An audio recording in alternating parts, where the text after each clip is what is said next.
Well, good evening everyone, and welcome back to the Royal Commonwealth Pool in Edinburgh. We are back for the third session. It is the first final session for the Scottish Winter Short Course Meet. Well, had a couple of good sessions earlier today. Qualifiers are all here, ready for the finals. My name's Paul Noble, and I'm joined in the commentary box. Delighted to be joined by Jack Thorpe. Welcome, Jack. Cheers, Paul. Thanks for having me. Excited to be here once again. Yeah, back again. We did this, well, it just seems like yesterday, but it's come out 2.5 years ago now. I know, that's a bit at the long terrifying, course, isn't it? Jeez. Yeah, it was Aberdeen, yeah, for the Scottish long course, it was. And of course, what's happened to you since then? We've hearing you've retired from competitive swimming. I have indeed, yeah, the last 3 months, I think. It was, yeah, about 3 months ago now. It was the right time. It's definitely the right time for it to happen. I think I went far longer than ever anticipated in the sport. Testament to everyone I've been involved with in their different organisations, Scottish Swimming first and foremost. But yeah, it was the right time to call it quits, I think. And you're still involved, of course, working for Scottish Swimming now, and of course doing a bit of this. Yeah, well, this sort of stuff's great fun. I mean, it's lovely to be back in person doing this sort of thing. I've been online for months now, delivering to National Academy athletes. Again, on the forefront of Scottish Swimming's academy expansion. We've got a lot of psych and performance behaviour targets, so it's great. It's great to be involved in that and feeding down to the next generation. Yeah, absolutely. Officials coming out now to be presented to, well, I say the crowd, but because of COVID restrictions, of course, no spectators allowed in, so everybody in the stands are either with swimmers with the teams or coaches with that team as well. So it's a little bit different, isn't it, Jack, this thing? It is. It's, everyone's spaced out. I mean, it's still nice to see a little bit of an atmosphere, a little bit of an environment. I think that's important for the athletes. If it was totally empty stands and segregated totally, I think it would be quite a difficult, challenging environment. But no, it is different. It's a shame we couldn't have that in person, but it's just good to be here and that it actually went ahead in the first place. Yes, indeed. And hopefully you're all enjoying the live streaming today. Hopefully a number of people watching their swimmers from home. And here's what we've got in prospect for tonight's finals. We've got the two fastest heats of the 800 freestyle. So we start off with the men and then followed by the women. Some experienced campaigners in that one. Stephen Milne going in the 800 in the fast lane. We'll see what Stephen can do. In the 400 metres individual medley, promises to be very close in the men's A final. We had 4 swimmers all within about a second of each other. That's going to be a cracker, that one. Yeah, well indeed. It's nice to see the all quite young as well, the up and coming generation in the medley events. And in the 400 metres individual medley for women as well, of course, no Hannah Miley. Hannah is retired obviously just about a week ago, I think it was, when she announced her retirement, maybe 2 weeks, but that's a big loss to Scottish swimming, isn't it? She holds multiple records, Hannah, and that she's missing from the final. Good chance for someone to step up here, take that title held by Hannah for so long. 100 freestyle, a bit of your domain almost, Jack. Maybe a bit too long for you, 100 freestyle. Oh no, I dabbled. That was I swam up, I swam down from distance a long time ago, and then back down to the 50, and then back up again to the 100. But no, it's very much, especially short course, it was always great fun. You can really attack it, especially that first 50, and kind of put yourself out in a position. So it'd be great to see who's in the mix for that. Stephen Milne back in again on that one. David Cumberledge alongside him in the 50. And the 100 freestyle for women, that's going to be a cracker, isn't it? 3 swimmers all in the centre lanes. Really will. Could be a really interesting 4x100 for women next year at the Commonwealth Games as well. I think they'll all be putting their hat in the ring for that. Could be a confidence booster moving forward to next season into the long course. So breaststroke, 50 breaststrokes as well to look forward to. 200 backstrokes for men and women, and the 50 butterfly as well, and some records also in prospect. Tane Bruce very close to the Scottish senior record. She might just sneak that one. She was. It's a long time coming, I think. It's been held for a while. There's also multiple junior records that have gone this morning across lots of events. And Stephen Clegg, of course, inside the world record time for his para swimming class as well. So Stephen goes a little bit later on as well. But back to the action now, though. It's the men's 800 freestyle are just being announced here in the Commonwealth pool 8 swimmers taking the start for this one. This is the fastest heat. We haven't seen these swimmers swim in the heat, so no qualification. The fastest heat swum in this final session. Finlay Saunders from Edinburgh University will go right at the top there in lane number 1. Marshall Illingworth from City of Glasgow in lane number 2. Andrew Bertley from Ellesmere College, 17-year-old. He goes in lane number 3, one of the youngest in the field. Stephen Milne, 27 years of age now. Stephen Milne now swimming for University of Stirling. He goes in 4 next to Jack Munsey, University of Stirling. Teammate, 18-year-old in lane 5. Michael Flynn goes in 6 for City of Glasgow. Jude Lydiard from Edinburgh University in 7. And John Taylor, Aberdeen Performance. The second 17-year-old goes right down at the bottom of your picture there.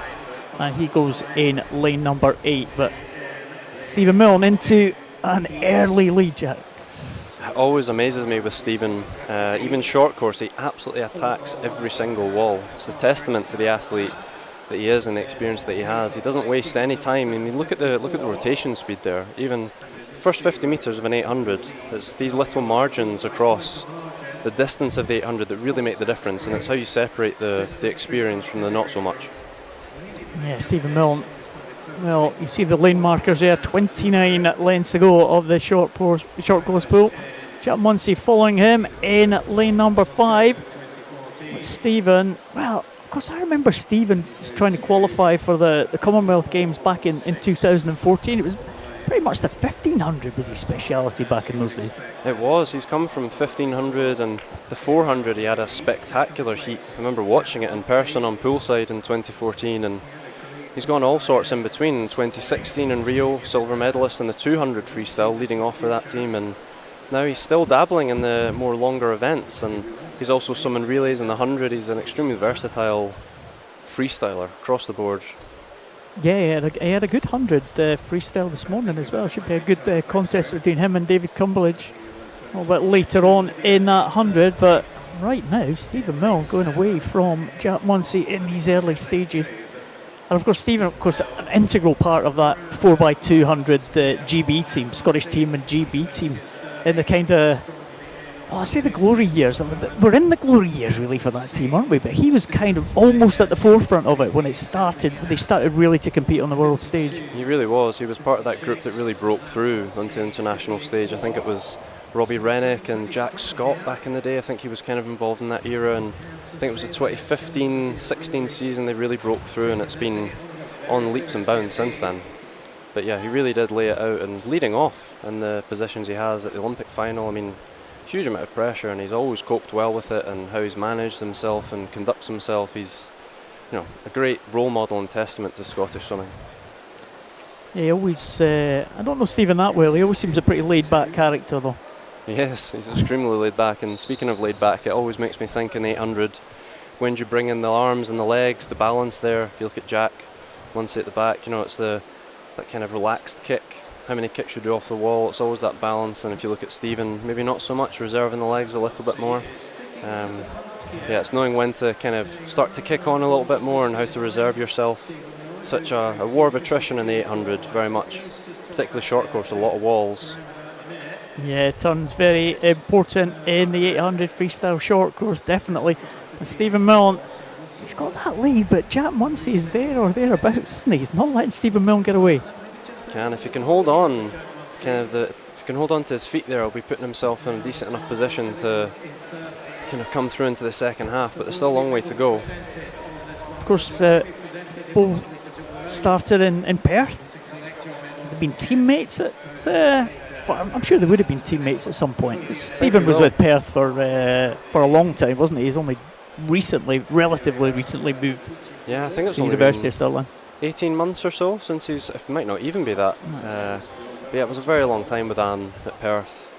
I think that was one of the biggest reasons he moved away. I mean, even if you look at Jack here, he's 18, Stephen 27. It was, he was kind of outgrowing the environment, and I think it was a good move for Stephen to move across.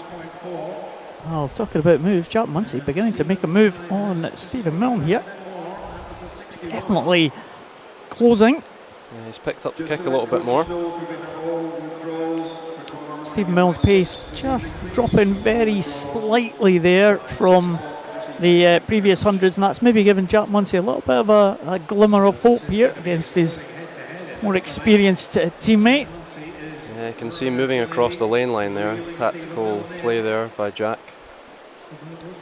Trying to keep himself in touch. He's breathing across to his right there. He'll be able to see Stephen's feet there. He'll still know he's in contention. Stephen Milne, though, still leads it. Just check the split here. It was around about 61 for the last split, the last 100 split. Let's see what Stephen is going to come in here. 52. Yeah, he's picked it up very slightly. Yeah, he's down to around about 59.5. So that was a kind of a blip there in the fourth 100 there, but he's picked it up on the fifth, and he's maintaining that lead now. Yeah, he's over the hump now as it goes in the distance events. Back in the day I did dabble with the longer distances, and I do remember thinking when you get to the halfway point it very much was downhill, but easier said than done. All comes down to your pacing, but Stephen being a master of these sort of distances, I think he'll be in full control. As he extends the lead slightly there actually. Yeah, Jack Munsey pretty good though. He's just on the feet of Stephen Milne, still looking pretty relaxed there. Just going back to the third place swimmers, it's Andrew Bertolli who's in third position there. The Ellesmere College swimmer, Marshall Illingworth, in fourth place. They're up there in lanes 3 and 2. We're a little bit behind the leading two though. It's going to be a big head-to-head at the finish here.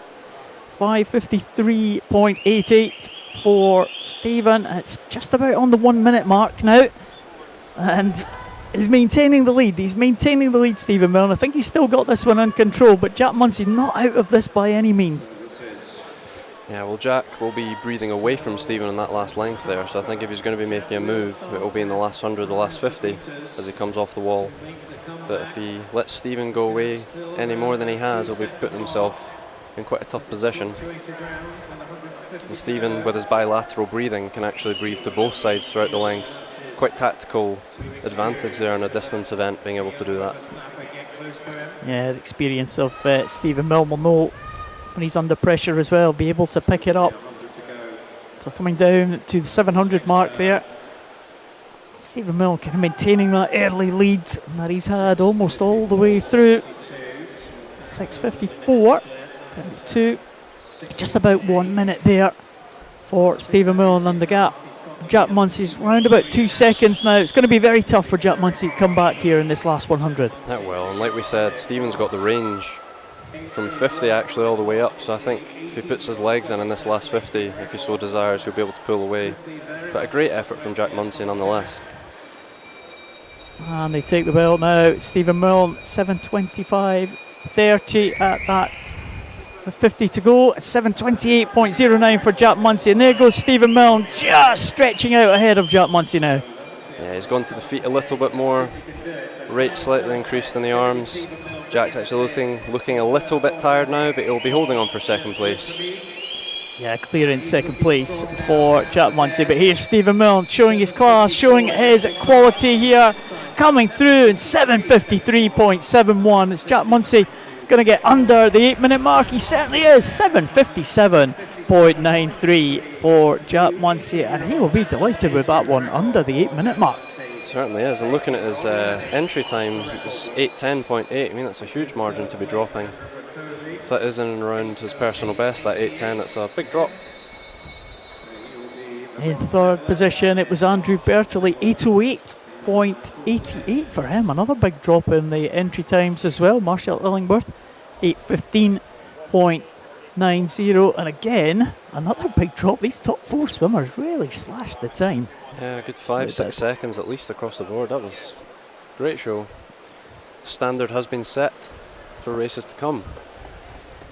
Absolutely. Let's hope for more improvements like that one. But Stephen Milne, well, he went out for that. He meant business right from the off, didn't he?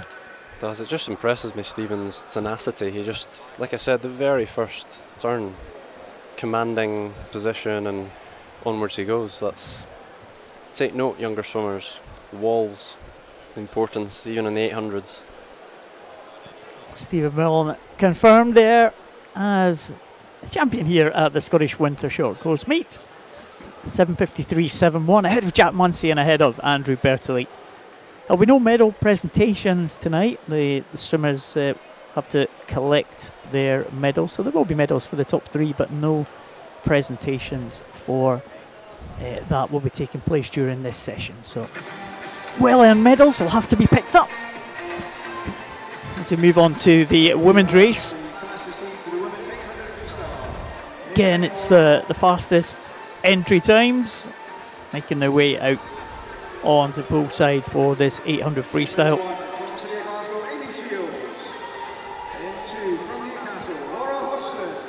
So 8 swimmers, Amy Shields from City of Glasgow going in lane number 1, 16-year-old. Next to another 16-year-old, and that's Laura Hodgson from Newcastle. 2 University of Stirling swimmers. Side by side, Meg Finnan and Michaela Glenister. Madeline Robertson from Kronos going in lane number 5. Katie Taylor from City of Glasgow in 6. Kaylin Hall from Aberdeen Performance in 7. And Olivia Mason from Warren de Baths. Familiar red hat of Warren de Baths there, just at the side of the picture in lane number 8. So very much favourite for this one will be Michaela Glenister, University of Stirling. She's got far and away the best entry time here. Yeah, she has a good 20 seconds or so, commanding gap. But it all comes down to on-the-day performances. You never know. A couple of juniors here. Very young swimmers, actually, with Amy Shields and Laura Hodgson, 16 and even 17 respectively for lane 7 and lane 8. Thinking towards a bit of a gap, potentially, in Scottish swimming's distance events. You know, Camilla Hattersley kind of held that reign for a long time, and it'd be nice to see some of the juniors coming up through into the distance events. It's always a tricky one to train. Obviously with the ISL, these things coming in, there's a desire or motivation to go for the shorter events, but yeah, well, good opportunity for someone to make the breakthrough, certainly. As you said, we haven't had a great deal of distance swimmers who've made a big impact, certainly on the women's side in recent times. Hannah Miley, of course, is the Scottish record holder for this one of the many Scottish records that she holds. I didn't even know that. I thought it might have been Camille, but there you go. I suppose she was more long course. But yeah, Hannah, again, I'm sure we'll be talking more about her when the IM comes around for sure. But again, just shows the breadth that she had across the board, so many events. But looking back, we were talking about the leg kick of Stephen. If we look at lane 4, very relaxed, quite tactical for the first couple 100 metres. Yeah, Glenister going out there 134.89 at the 150 mark. Just ahead of Meg Finnan there, who's sticking to the task here in lane number 3. Madeline Robertson in lane 5, just 1 lane down from the leader. It's all pretty close though in terms of the minor places. Certainly the battle for 4th position in between 4 swimmers here. Glenister goes out in 2:07.37. That's a handy advantage of a second there as they go over the 200 mark. And similar to the last race, I think that's Meg Finnan, I believe, up in lane 3, trying to hang on to the feet. Similar with Jack and Stephen in the previous heat. The tactical play within the distance events, have a bit more time afforded to go through these processes. They might have had that discussion with their coach, likely would have been to kind of hang on key points, key markers within the race up to 200 and 400, and I'm sure lots of the swimmers will break down the race in different ways. There's different approaches. And the University of Stirling going for the double-double there, 1 and 2 in the men's race. Are they going to be 1 and 2 in the women's? They will be. Well, they're looking in strong contention at the moment. Unless Madeline from lane 5 can upset the party. Well, Michaela Glenister going through in 3:13.46, so that's about 106, just about exactly 106 there for Michaela Glenister. And she is just ahead of Meg Finnan there. The lead, well, just stretching slightly as they go through. A good tussle for third spot there between Madeline Robertson and Laura Hodgson as well. But Stirling University, of course, have got great breadth across the board. It's got some real stars. Well, they really have. For the last few years, they've just been going from strength to strength, right for the way from the top level down. There's, like I said, a real breadth across all the teams, and they're putting in a shift. Even in these events, you know, the distance events, they've got multiple swimmers in both the men's and women's, and that's a testament, even on all the form strokes, similarly. And a bit of rivalry on the relays as well. Always with has Edinburgh. Has been for a long time. The big always, two. Yeah, well, I mean, had great memories of racing against Stirling from Scottish short courses of the past. It always really did come down to the wire with some of the events. It promises to be exactly the same tonight. We've got the relay, it's the last event of the session tonight, and that promises to be an absolute cracker. It does indeed. It's nice to have the added element of mixed relays now. Again, probably swimming leading the way from that point of view. There's not many other sports where they mix like that. It's nice to see, and it really adds an element of excitement and unpredictability, I think. Where'd you put the two men or two women respectively? What legs are they going to race? And can really add a nice mix.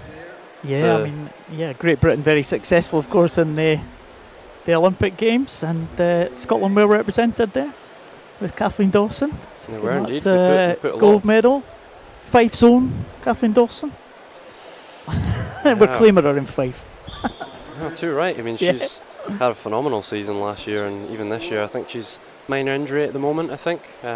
Hopefully she's managing that into the long course season, but yeah, she had a phenomenal shift that she's put in over the last few years in particular. Almost again potentially breaking through a little bit around 2018 Commonwealth Games. Strength to strength since then. Oh, Europeans in 2016 as well. She did rather well. You're right. Prior to Rio, I seem to remember. But we've seen her at these championships and at the Scottish Championships many times. So great to see her having the success that she did last year. And it looks like, Stirling looking in pole position here. Michaela Glenister and Meg Finnan. Yeah, there's not much between them, but Michaela Glenister's definitely got the edge. It's very reminiscent of that men's race, isn't it? It really is. Yeah, I mean, it's,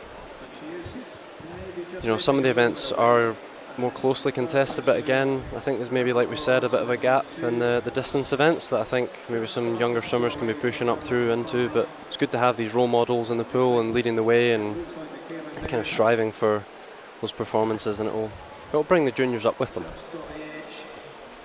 Yeah, it looks like Michaela Glenister now with about 3 second advantage now over Meg Finnan. 200 metres to go in this 800 freestyle. Laura Hodgson in third position there.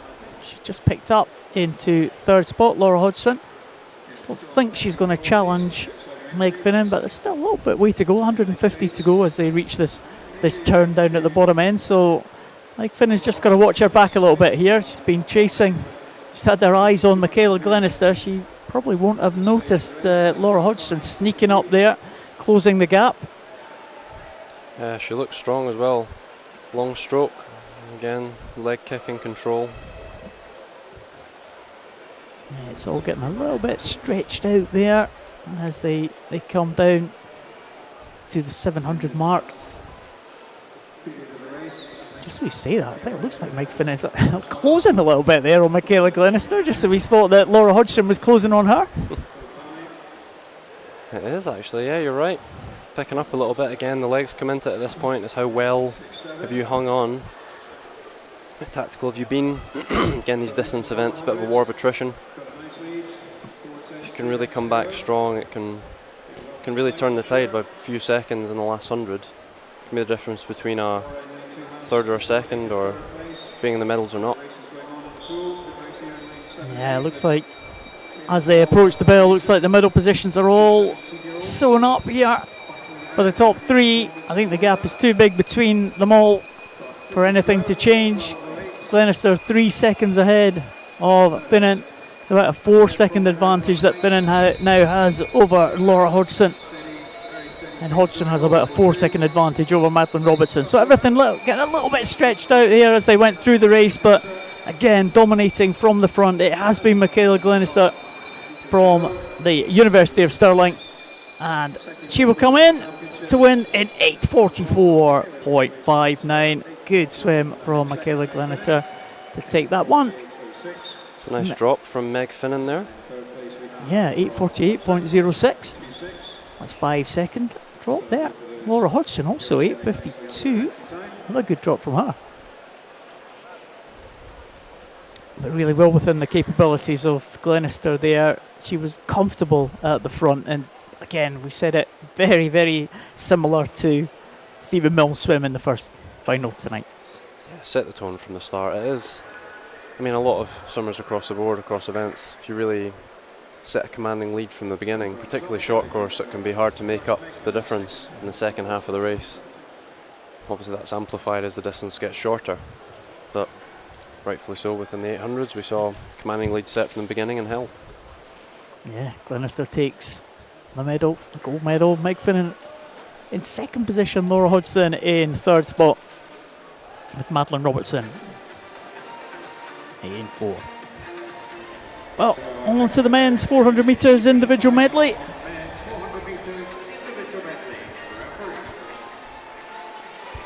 So this is the first event. We've got B finals and A finals. And this is the B final. We see there in line number 1, Scott Fleming, one of the two 15-year-olds in this B final. Matthew McMillan next to him from Incas. He goes in line 2, the other 15-year-old. Owen Ray from Warrender, the 16-year-old in line 3. Evan Davidson from Dundee City Aquatic, 14 years of age. He goes in line 4. Harper Whitehead from University of Stirling in 5. Nick van der Voorde and Mark Innes from Edinburgh University in 6 and 7. And Robert Burgess, City of Glasgow, down here in lane number 8. And correct me if I'm wrong, Paul, but I believe Evan Davidson set a new Scottish record in the heats this morning. 14-year-old age band, or maybe he's close to it, but yeah, it's a very fast time. 14 years of age again for a 400 medley, lane 4. Huge race for him today. Yeah, and he's one that's kind of following in the footsteps of quite a famous Scottish swimmer, Duncan Scott, based in Strathallan. He is indeed.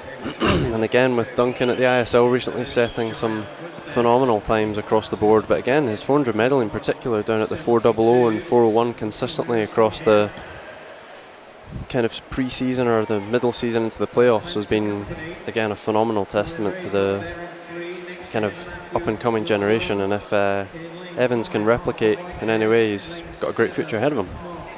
The pedigree is there. Strathallan. Absolutely. And here he is, Evan Davidson in lane number 4. That kind of red cap, the red caps there in the middle, and it's very, very close as they move on to the breaststroke very soon. But this is going to be very, very close indeed if these guys can keep together on the backstroke. Again, the breaststroke, as we come to that, well, it's often very, very important in a medley. Oh, 100%. Well, with being the slowest of the strokes, you're swimming that stroke for the longest period of time, so you can make up or lose the most amount of distance really in that time period. And again, I think going back to Duncan, he worked in his breaststroke a lot to really pull through, and that's been a huge game changer for him. So you can really see a change within the medley, within the 100 breaststroke leg, massively. You're kind of found wanting here if your skills and your technique across all 4 strokes aren't up to standard. Well, here comes the breaststroke now, so I wonder who is going to take the advantage here. Harper Whitehead looking good in the early stages here. Here's Evan Davidson trying to come back. Owen Ray also looking strong on that breaststroke. Those are the 3 who leads them. But Harper Whitehead looking great there at the front of the field. Really is. Nice powerful breaststroke, long, great body position there, efficient. Again, if you can really maximise your energy reserves within this stroke, keep it long, powerful, efficient, it can put you in a great position for that 100 freestyle at the end. Oh, Harper Whitehead looking very good indeed. He's opened the gap to about 3.5 seconds now, and this is going to be tough to catch for Harper Whitehead. Evan Davidson, the youngster, just ahead of Owen Ray. One lane down from him, or one lane up from him, as I should say, as we look at it.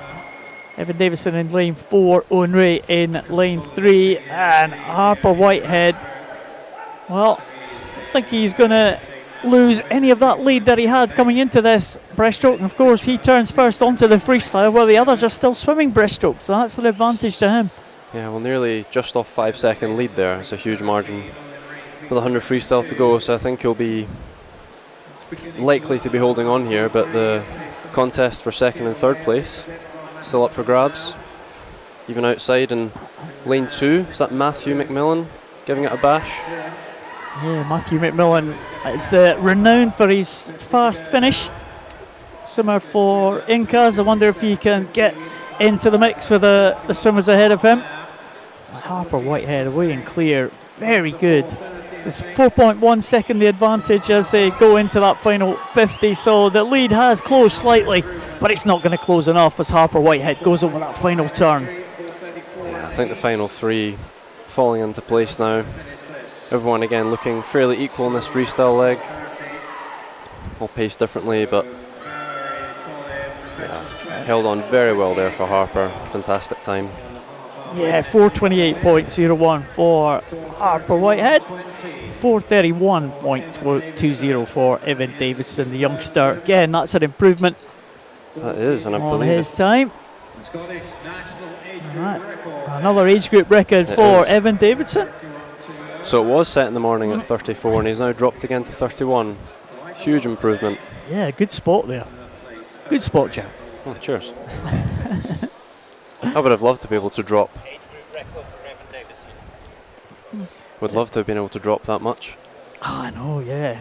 You remember the days. Ah, well, that's what happens when you're 14. You make these huge jumps. But long may it continue. Yeah, great future there for Harper. Sorry, Evan.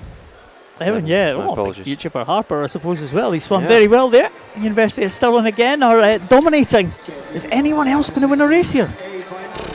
We'll wait and see. Edinburgh University have got a few aces up their sleeves, I think.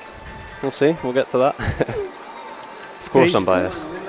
Great swim from Evan Davidson there for second place, and it was a fast finish from Matthew McMillan coming through in the 4th spot there, so good swim from Matthew.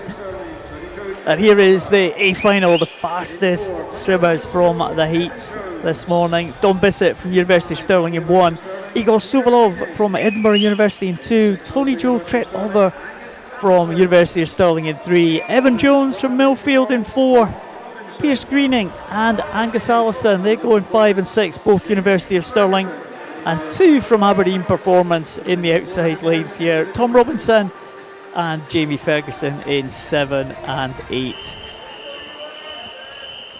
Yeah, well, I think the ones to watch here will be Angus and Evan in particular. Angus, the up-and-coming Scottish medley swimmer, and a great contest from Evan from down south, Millfield. Well, the first 4 swimmers just separated by around about a second and a half. Evan Jones, fastest qualifier in 4:21.56, and Pierce Greening in 2nd, Tony Joe Tretover in 3rd, but only a second and a half behind was Angus Allison. So these 4 in the centre lanes, very, very close in terms of time. And Igor Suvalov as well from Edinburgh University had a good start to the medley, kind of just tailed off a little bit during the middle, but came back strongly in the freestyle, so well, don't count him out just yet. Yeah, very true. And again, heat swims, and particularly in the 400s, it can be very hard to tell where people are at. It can be a lot of tactics going on, reserving for the final. So again, I think we'll see kind of true colours here coming through this evening. A great start from Evan Jones there in the middle. Yeah, Tom Robinson as well, going well down here in lane number 7. That's one lane up from the bottom of your screen. But Evan Jones, he's going to be in first, the Millfield swimmer. Tom Robinson is in 2nd. Jamie Ferguson down in lane number 8 in 3rd spot. So Danger all over the pool there. Angus Allison well placed in the early stages here. That kind of red cap 3 lanes up from the bottom. It's more of a pink cap really, but Angus Allison well placed as they go into the backstroke, just holding off the challenge of Pierce Greening and that yellow cap in lane number 5. Again, the backstroke can be a really important one. How far do you go off the walls? I think back to Lochte and Phelps, the Olympic final. It's way back now, 08. He really blew it all in the backstroke. Lochte in particular just put far too much into that. You can really go too far off the wall and again be found wanting in the back half of the race. So how much you go into the legs at this point is crucial. But Evan still looks in control. Angus coming through actually. But again, Jamie Ferguson in lane 8, he's still holding his own. I think it'll be close between Angus and Jamie for the touch at halfway point. Yeah, I think it will be. It's very close. On to breaststroke. Now Evan Jones leads them 203.01. It's 205.04 for Angus Allison and 205.27 for Jamie Ferguson. And on the breaststroke, Pierce Greening trying to make some inroads to the lead of Evan Jones. And Allison still in second place.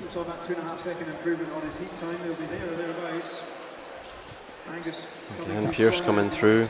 Very long stroke. But Angus holding his own. Closing slightly on Evan now. Potentially a weaker stroke for Evan. Angus has caught up considerably there, I believe. Yeah. Pulled away from Jamie Ferguson at the halfway point. It was very close. Angus is storming through. Yeah, this is going to be a really classic finish here. Angus Allison coming through, turning towards Evan Jones. He'll be aware of where Evan Jones is, just a couple of lanes across. Pierce Greening not out of this one yet, that yellow cap. Yeah, really. It'll come down to what way they're breathing on the way back. Will they be into the right or left? Will they be able to see each other? Is that a factor? It is in the 400. These things can be the difference. That added motivation to really kick into the line. Oh, look at that last 25 metres there for Angus Allison. Really pulled out a great advantage there over Evan Jones. We didn't see it on camera, but he really just pulled away. And Angus Allison now is the favourite for this one as he comes into the final 50 metres here. But Evan Jones isn't finished yet, and Pierce Greening with that yellow cap also very close. All to play for in this last 50. Evans again tactically breathing towards Angus. Still see him, he's still well within reach. Couple strokes, Angus is firing in the afterburners, rates going up a bit. Evans again still in control, all to play for. Yeah, there's not much in it at all, just half a body length here. Angus Allison now trying to hold on. Pierce Greening with that yellow cap, trying to come through the middle of the two. And Evan Jones with the green cap, but here comes Angus Allison. He's in 4:14.60. It's a half a second win there ahead of Evan Jones. It's Pierce Greening in third place, another half second behind, but a really well paced swim there from Angus Allison to take that one. Good time as well, 4:14.60. Big improvements on the heat times, as you would expect. And I believe, is that a record? For Ewan Evans. Oh, Evan Jones? Evan Jones. Yeah. 17-year-old record there. So well done to Evan. Good swim. He took that out really well. 4:15.29. Very close at the end. Great race. Great race. And there's the women's race coming out with some good races. Another win for the University of Stirling. They're clocking up now, aren't they? They are. First 4 races of this evening's session. And 4 wins for the University of Stirling. But I can safely say it's not going to happen in this one because there's no University of Stirling taking the start for this one. The B final of the 400 metres individual medley for women. Kiana Kurtza, a 13-year-old from Warren de Baths. He goes in lane 1. Jessica Heaps in 2 from Faldhouse. Stella McCarty from City of Glasgow in 3. Susie McNair from first. She goes in lane number 4. In lane number 5, it's Sarah Keegan from Aberdeen Performance. Amy McLeod from City of Glasgow in 6. Melissa Mainwaring from West Lothian in 7, and Anna Williamson from City of Glasgow in lane number 8. Well, right in the centre there of the pool, featuring heavily Zara Keegan and Susie McNair, but it's Jessica Heaps who has the lead after that first 50 fly up there in lane number 2. Again, a very young field here. We've got 14-year-old in lane 4 and outside lane 1, 13.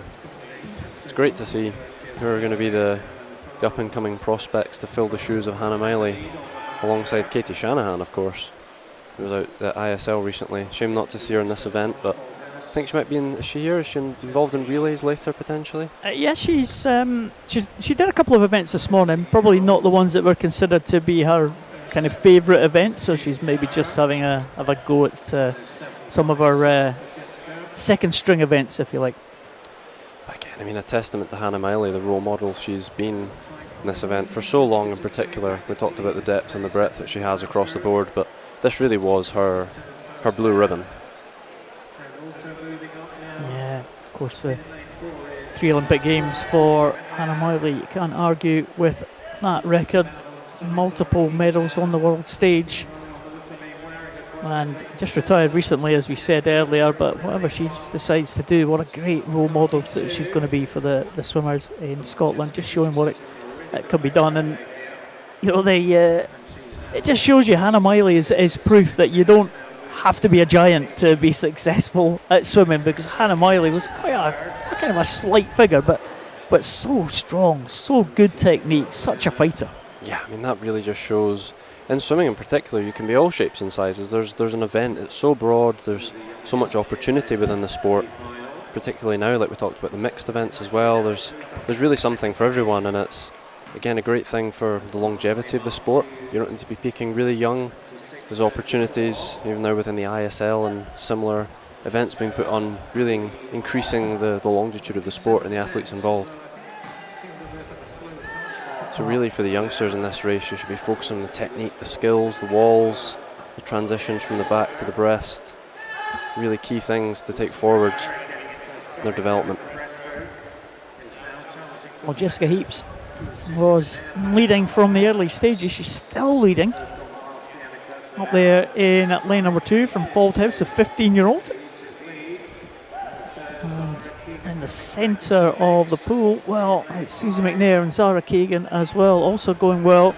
Melissa Mainwaring down there in lane number 7. That seems to be the leading 4. It's not much in it between 2nd, 3rd and 4th, you have to say, just about 0.6 of a second. But certainly Jessica Heaps going well, and she's continuing to go well. She's led pretty much from the start. Yes, it could really come down to the freestyle once again for those final places. Although it is, I believe, Melissa in lane 7 getting dropped slightly now as the others extend their lead with final length of the breaststroke. Yeah, coming through very strong. Zara Keegan, I think, may just be challenging for the lead as they go into the freestyle. Zara Keegan doing well on this second 50 of the breaststroke. And it is Zara Keegan with that lead, about half a second now ahead of Jessica Heaps, who led for so long. Has Jessica Heaps now got anything left for this freestyle? Well, like I said, how much have you left in the tank? What have you got left in the legs? And Zara is looking very strong here. Long stroke, good leg beat. She certainly is, and Susie McNair is following her as well. So Susie McNair now trying to come up on level terms here with that blue cap there. Susie McNair from first. Again, one of the youngsters, 14 years of age. Again, breathing across to there's that Jessica, who's still in contention for that 2nd and 3rd place battle. It does look like Zara Keegan might just have this one sewn up. It's a good turn from Susie McNair to take her ahead of Jessica Heaps there. Great final turn. Jessica Heaps gave everything in the early stages here. She's holding on for 3rd position, but it is going to be Zara Keegan, I think, as Susie McNair holds on for 2nd place, but it is going to be Zara Keegan will take that one into the wall first. But whoa, the times have gone. Scoreboard have gone I think lane black. 7 we've just heard has potentially been DQ'd. Yes, there we go. It's come up very quickly, actually. Lane 7, Melissa Mainwaring. Disqualification in lane number 7, but didn't affect the top 3 places. Sarah Kagan taking it 5:03.91. Susie McNair in second, 5:04.74. And Jessica Heaps in third place. Good contest there for that B final. I hope Melissa takes the opportunity to learn from her mistake there. Easily done in these events. So many transitions and changes with, is it one hand touch, you're going past a certain marker in the pool. Again, disqualification, but you can learn from these mistakes and move forward and become better from that. Yeah, absolutely. Here's the A finalist now being announced to the arena here. Isabel Wood from Stirling Swim in lane number 1. Gaia Alcaraz, Aberdeen Performance in 2. Elsa McDonald from Edinburgh Uni in lane 3. Yvonne Brown from Aberdeen Performance in 4. Orla Adams in lane 5, also Aberdeen Performance. Holly McGill from Heart of Midlothian in 6. Mary Craig from Stirling Swim in 7. And Nuala Gow from Geary in lane number 8. Well, again, at the front of the field, Yvonne Brown, Orla Adams, Elsa McDonald, all under the 450 mark. They'll probably start as the favourites. Orla Adams and looking to take another title. She's renowned for 400 metres individual medley as well. Orla Adams had some great battles with Hannah Miley across the years. And Yvonne Brown as well, Aberdeen Performance swimmer. She may well have a chance of taking that one. Fastest qualifier from the heats this morning, but a good start from Gaia Alcaraz and Elsa McDonald in the early stages. Yeah, well, as Duncan just said, it's a different ballpark now. Lots of folk trying to throw their hat in the ring, but I mean, even looking at the start sheet with Aberdeen Performance, like you said, with Orla, training partner for Hannah for so long, but up and comers, I think. Gaia and Alicia, very fast starts there, particularly Gaia. Out for the 100 fly, very strong starts. Again, they're going to be holding on in the freestyle. We'll see. Maybe too fast. Yeah, very fast start from those two. And that's quite often the danger, isn't it? If you get someone going out really fast, then you don't want to be sucked into someone else's race. You don't want to think, oh my goodness, I'm miles behind, I better just pick this up. You just got to swim your own race, swim your own 100%. Tactics. Easier said than done, right enough, Paul. I mean, I've been there. Absolutely. Been there many times myself when I get sucked into the wrong race or someone else's race and go out far too quickly or change what I'm doing. And again, that comes with time. But again, you get better at it as you get older and more experienced. But again, mistakes still do happen and you get roped in. But again, you just need to try and stick to your process, the plan that you've established with your coach from the heat into the final, and hope that it puts you in good position toward the end of the race where it matters most, like we said in the breaststroke into the freestyle. Well, pretty much in diagonal line here as they come up to this turn. It is Gaia Alcaraz who's gone out very well. Elsa McDonald still in second. Yvonne Brown now trying to come back into contention. We know she's a very strong breaststroker, as is Orla Adams as well in lane number 5. But Orla Adams down in 5th place. She's got a lot of ground to make up. She's behind Holly McGill in lane number 6 as they go over on to the breaststroke. Yeah, it's our training partners from Aberdeen Performance that are taking it out alongside Lisa from Edinburgh University. Again, who will be found wanting in the breaststroke leg. A powerful breaststroker coming through from Yvonne. Yeah, well, Yvonne Brown now trying to come back now into contention. Gaia Alcaraz struggling slightly on this breaststroke compared to the others. Elsa McDonald has taken the lead momentarily. I wonder how long she will hold that lead because Yvonne Brown is after her. And she's only half a second behind now as they come to the second half of this breaststroke leg. Orla Adams, as we thought she might, coming through strongly. Still a little bit of ground to make up though from Orla Adams to Yvonne Brown, who leads them now maybe. Oh, it's very close. Elsa holding her own. She's got a good efficient stroke there. Again, lots of different approaches and techniques. His head's dipping a lot more than Yvonne on the right. You can see there, it's the style, it's the approach. What works for each individual breaststroke. You see a lot of variation in technique, but again, potentially Yvonne coming through here at the touch.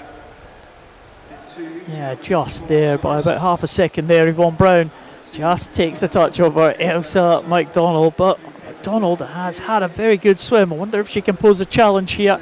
But Yvonne Brown looking strong as they're on to the freestyle now. Orla Adams through into third spot, but it's going to be tough for her to get back into contention with the top two.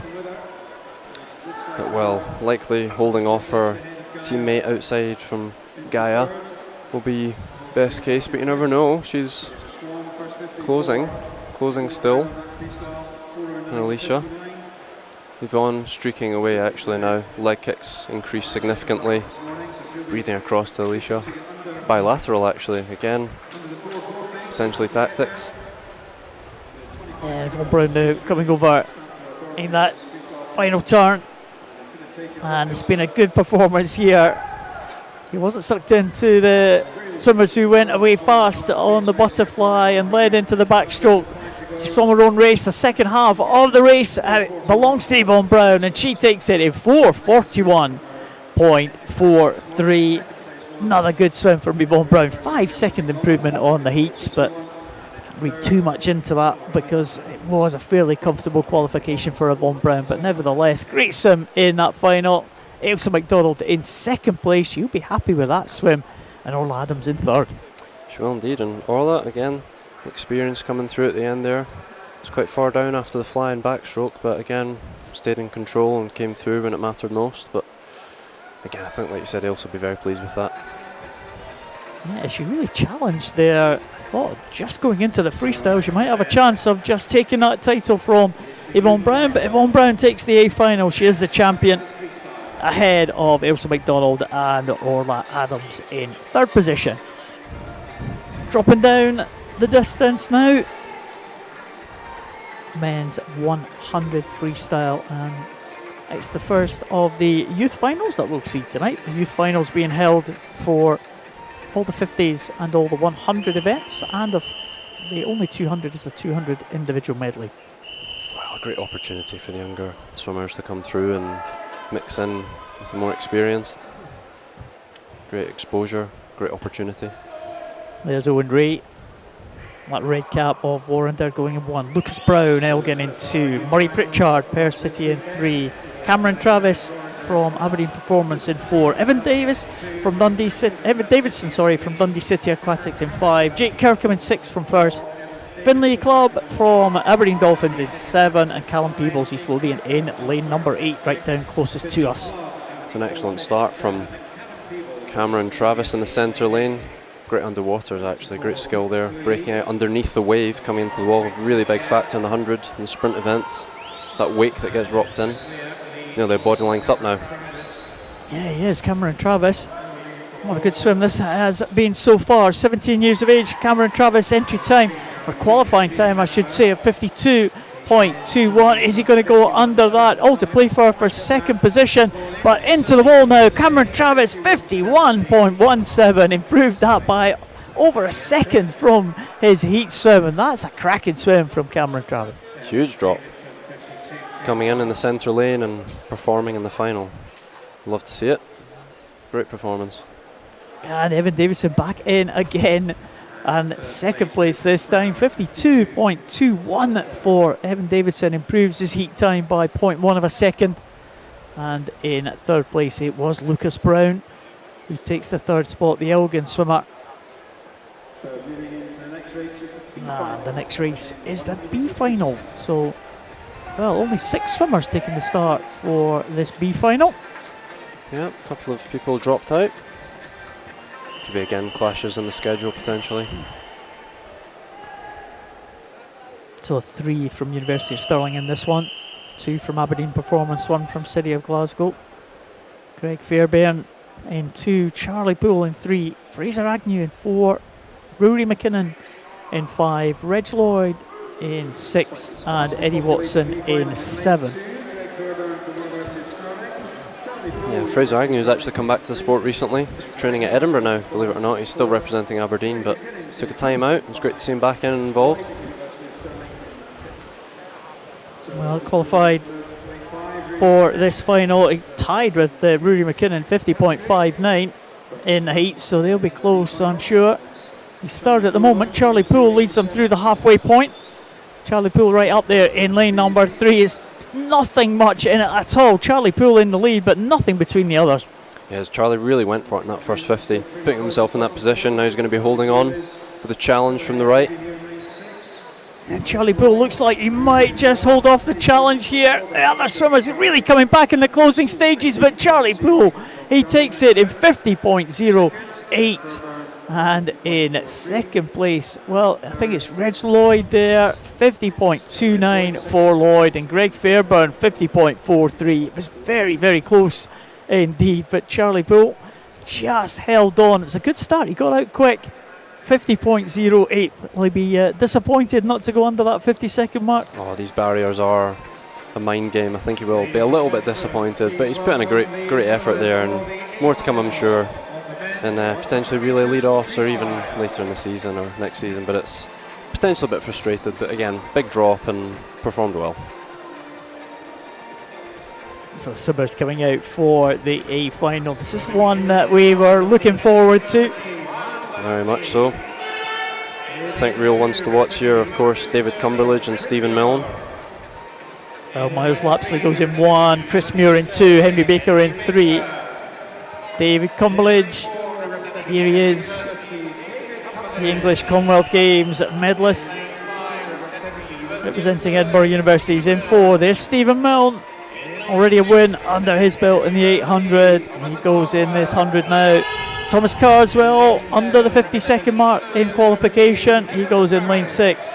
Stefan Kravic, age group record in qualification. The 15-year-old from East Lothian, and Jake Bonsill from City of Cambridge in the outside lane in lane number 8. I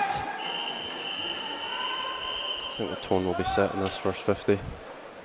Again, going out strong. You really need to put yourself in a position for this 100. Cumberledge renowned as a 50-metre man, isn't he? He is indeed. I think he'll be trying to set the pace here from the start. Cumberledge goes in lane number 4. Stephen Milne in lane number 5. Don't forget about everyone else around them, but these two will start as the favourites. And Cumberledge, great start there in the first 25. Tom Carswell as well, going very fast. Extremely high rate there. Great walls as well, but he's really going for it to the 50. Might actually be close to David. He is. Yeah, Tom Carswell, it certainly is. 23.19 for Cumberledge. Carswell in second. Milne down in 4th behind Chris Muir. Cumberledge looking good as they go into this final turn now. David Cumberledge might just have the edge over the rest of the field. He was renowned for the 50, but it's this second 50 that is going to win him this 100 freestyle. Cumberledge, no one's catching him now. 48.16 for Cumberledge. Stephen Milne came through. 48.94 for Stephen Milne for second position, and it was Henry Baker in third spot. 49.04 for Henry Baker, but a great swim there for Cumberledge, and Edinburgh Uni on the board. They are indeed, but I need to point out that Stefan Kravic actually beat his record by 1/100th there, I believe, so he's beat his time again. Oh, that's the way to do it, isn't it? Yeah. 2 records in one day. Great way to do it, but Brilliant. Also great to see Edinburgh on the board now, and again, testament to the programme and David coming through. He's been at Heriot Watt for a long time, come across, as I'm sure he'll be pleased to head over to Edinburgh University, and he's putting in great performances both at Bucks and now in the Scottish Winter Meet. He's more focusing on his 50 this season, David, so I think he's just wanting to get a swim in, blow away the cobwebs a bit, feel it out, and focus in for the 50, I believe, on Sunday, so close to the end of the meet. Yeah, it was a decent 50, but it was a better second 50 as he pulled away from the rest of It the was very controlled. team. Anyway, the women's youth final, the 100 freestyle, is about to go. We will have Amelia Mardell, Millie Milne, Natasha Simpson, Saskia Wade, Amber Stevenson, Louisa Stoddart, Ella Stevenson, and Kerry Gillespie. And it's a sweet 16 across the board. Every single athlete on paper down to 16 years of age. So there we go. Opportunity presented. Let's see what they've got. Yeah, very much a level playing field in terms of age, and it's been very close in terms of time as well. In terms of qualification, Saskia Wade gone out far, City of Glasgow swimmer. Right next to her though is Amber Stevenson. in lane number 5. It could be those two coming into that final turn, but Saskia Wade looking good with that blue cap from Glasgow. She set tone from the start and she's coming through strongly now. Saskia Wade with that entry time of 57.93. She was the fastest from the heats. Looks like she's going to hold on to that position. She is challenged by Natasha Simpson there, who finishes second, but 57.75, an improvement from the heat swim for Saskia Wade. 57.75 knocks 18/100ths of a second off that heat time. Near improvements for a lot of the athletes there. And you really want to try and back up the heat to final performances as best you can. It's great to see them managing to do that at an early stage. Yeah, so good swim there from Saskia to take that one. Here is the swimmers for the B final. We have Anna Green from Warrender closest to us as we look at pool here in lane 1. Emily Grant in lane 2, Elena Morgan in 3, Drew McKenzie in 4, Madeline Robertson in 5, Meg Finnan back in the water again in 6, Nicole Ricci in lane number 7, and Elise Cousins from Perth City. And she goes in lane number 8. Two 16-year-olds in the outside lanes in 1 and 8, and also 16-year-old Drew McKenzie from City of Glasgow in lane number 4, the fast lane, fastest qualifying time from the heats. Nicole from Edinburgh is actually more of a distance swimmer, throwing her hat in the ring for the 100. Maybe again a bit of a warm-up opportunity, but again it's nice to see a distance athlete coming through Edinburgh, something we've been lacking over the years. Oh, I just noticed there's no Drew McKenzie in lane number 4. Looks like Zoe Giddon, the reserve, is in there. Yeah, minor technical issue as well. I'm not sure. Might be a touchpad issue. Need to wait and see. So at this point, athletes need to regroup. Maybe something. Level head. Maybe something to do with that change. Actually, they seem to be discussing it with lane 4. Certainly on our printed sheet we got before the session, it was Drew McKenzie in that position, but that seems to have changed to Zoe Giddon now, one of the reserves, and she's been. Seems to be put in, so bit of a mix-up. But we had a few delays this afternoon, and I was talking to your old housemate Scott about how the swimmers cope with that. Oh, well, that's a great one. Actually, we're being told potentially some of the wrong swimmers are in the wrong lanes. Potentially a bit of confusion going on for the marshalling. But yeah, how to cope when things go wrong? Well, that's a great question. Some of the stuff I've been trying to instill with junior academy athletes, and these sort of scenarios you need to prepare for. You need to put yourself in a position to plan and be ready to take a step back, have these delays. You're in the marshalling area, even looking to the A final, the B final now. You need to, some of the athletes will put their clothes back on, cope in different ways. They might sit down, regroup. There's lots of things you can do, but whatever works for the individual. But again, these things do happen, can easily happen. Again, looking over to the marshalling area, I believe there is some issues going on with swimmers in the wrong lanes potentially. I wonder if it's because someone's withdrawn and they haven't reseeded, or I don't know what the protocol is for the swimmers coming in. Sometimes if the withdrawals early enough, they'll reseed the whole event, and they'll all be kind of. So the slower swimmers on the outside lanes and the fastest swimmers on the middle. But if it's quite a late withdrawal, quite often they keep the lanes in. So very often you see a slower swimmer just taking the start in a very fast heat, because that's the opportunity for a swim, isn't it? So. And is it Drew in lane 4? Are we correct in saying missing? We have Drew, City of Glasgow, on our printed sheet, but on the scoreboard system it wasn't. It was Zoe Giddon in lane 4. So. Right. Yeah, I'm just trying to spot who's behind the marshalling area and who's not. Again, some of the athletes putting their jackets back on, rightfully so. Potentially a longer delay than anticipated. Keep yourself warm, keep yourself ready. It's Nicole from Edinburgh. Get a wee bit of activation going there. Again, keep the muscles warm. Keep yourself in a place to perform when needed. Yeah, it's all about keeping those those limbs ready to perform when needed. You don't know how long this delay is going to be. As you said, some swimmers putting their jackets back on or their hoodies. It's quite warm on this poolside tonight. But nevertheless, it's a balance. You don't want to be cold, obviously, but being too hot and overheating is obviously a challenge in itself. So you do need to feel what's right, and only you can truly answer that question. So again, you might see, we saw Nicole there take her jacket off again, so that might be the right thing for her to be doing in that situation. But again, the athletes just need to keep a level head and stay grounded in this context, because again, it's unforeseen, the delay. We're not sure. I think there's actually a suit getting put on over in marshalling there, so that might be one of the reserve swimmers getting called up potentially. Is that an Edinburgh University cap there? It is. Or might be Zoe Giddon, possibly.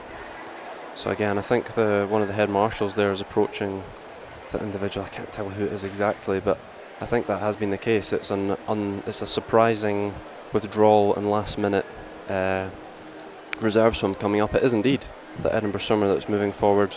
Hopefully we can identify the individual soon. And it is lane 4, taking the place of Drew Mackenzie, I believe. Yeah, it must be Zoe Giddon coming in there behind lane 4. I'm guessing we'll find out when the official timesheet comes up on the scoreboard, the official start sheet.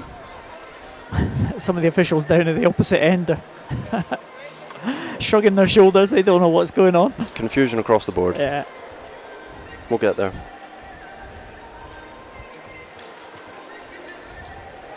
Looks like we're all set now. We just need the scoreboard and the timing system to catch up. There's still a bit of a discussion going on. Yeah, some of the swimmers, you can see the huddle of officials there over at lane 1. Yeah, a little scrum of officials. Yeah. Oh, here we go. I'm not sure. Well, the officials don't seem happy with that. Starters called them to the blocks. There's still that little huddle there. Again, confusion. The two athletes closest to the block are goggles off. The other ones are actually ready to get on the block. I think they're going to have to regroup again potentially here. Yep, I think a few of them are noticing now.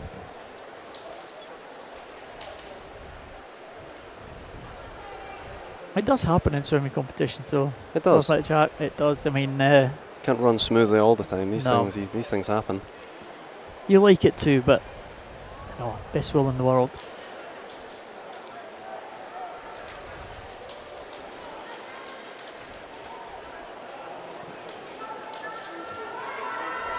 Right, looks like we have clarity on the situation now. Let's see if the timing system gives us Zoe Giddon. It is Zoe Giddon. Yeah, in there. Yeah, so Zoe Giddon replacing Drew Mackenzie, it was indeed.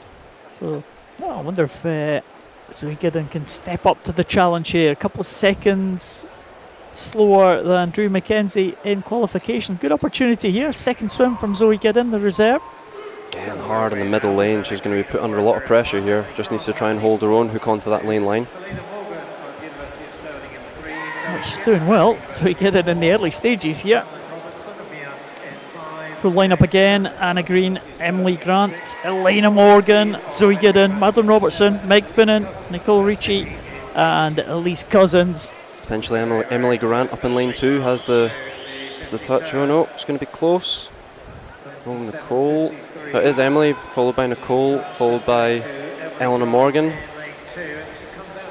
Yeah, it's very close actually. Look at this. All the swimmers all in a row here. Zoe Giddon doing herself proud here as they come into this final turn. She's not outclassed by any means by anyone in this field, and it might well be Emily Grant. Possibly also going well is Elena Morgan, just coming through in lane number 3. I think Elena Morgan will take it, and she does in 56.88. Emily Grant in second position, and Nicole Ricci in third place. And well, Zoe Giddon improved her entry time from this morning with that little preparation that she had. 57.96 for Zoe Giddon, so well done. 0.3 of a second faster. I think that'll be the first time sub 58.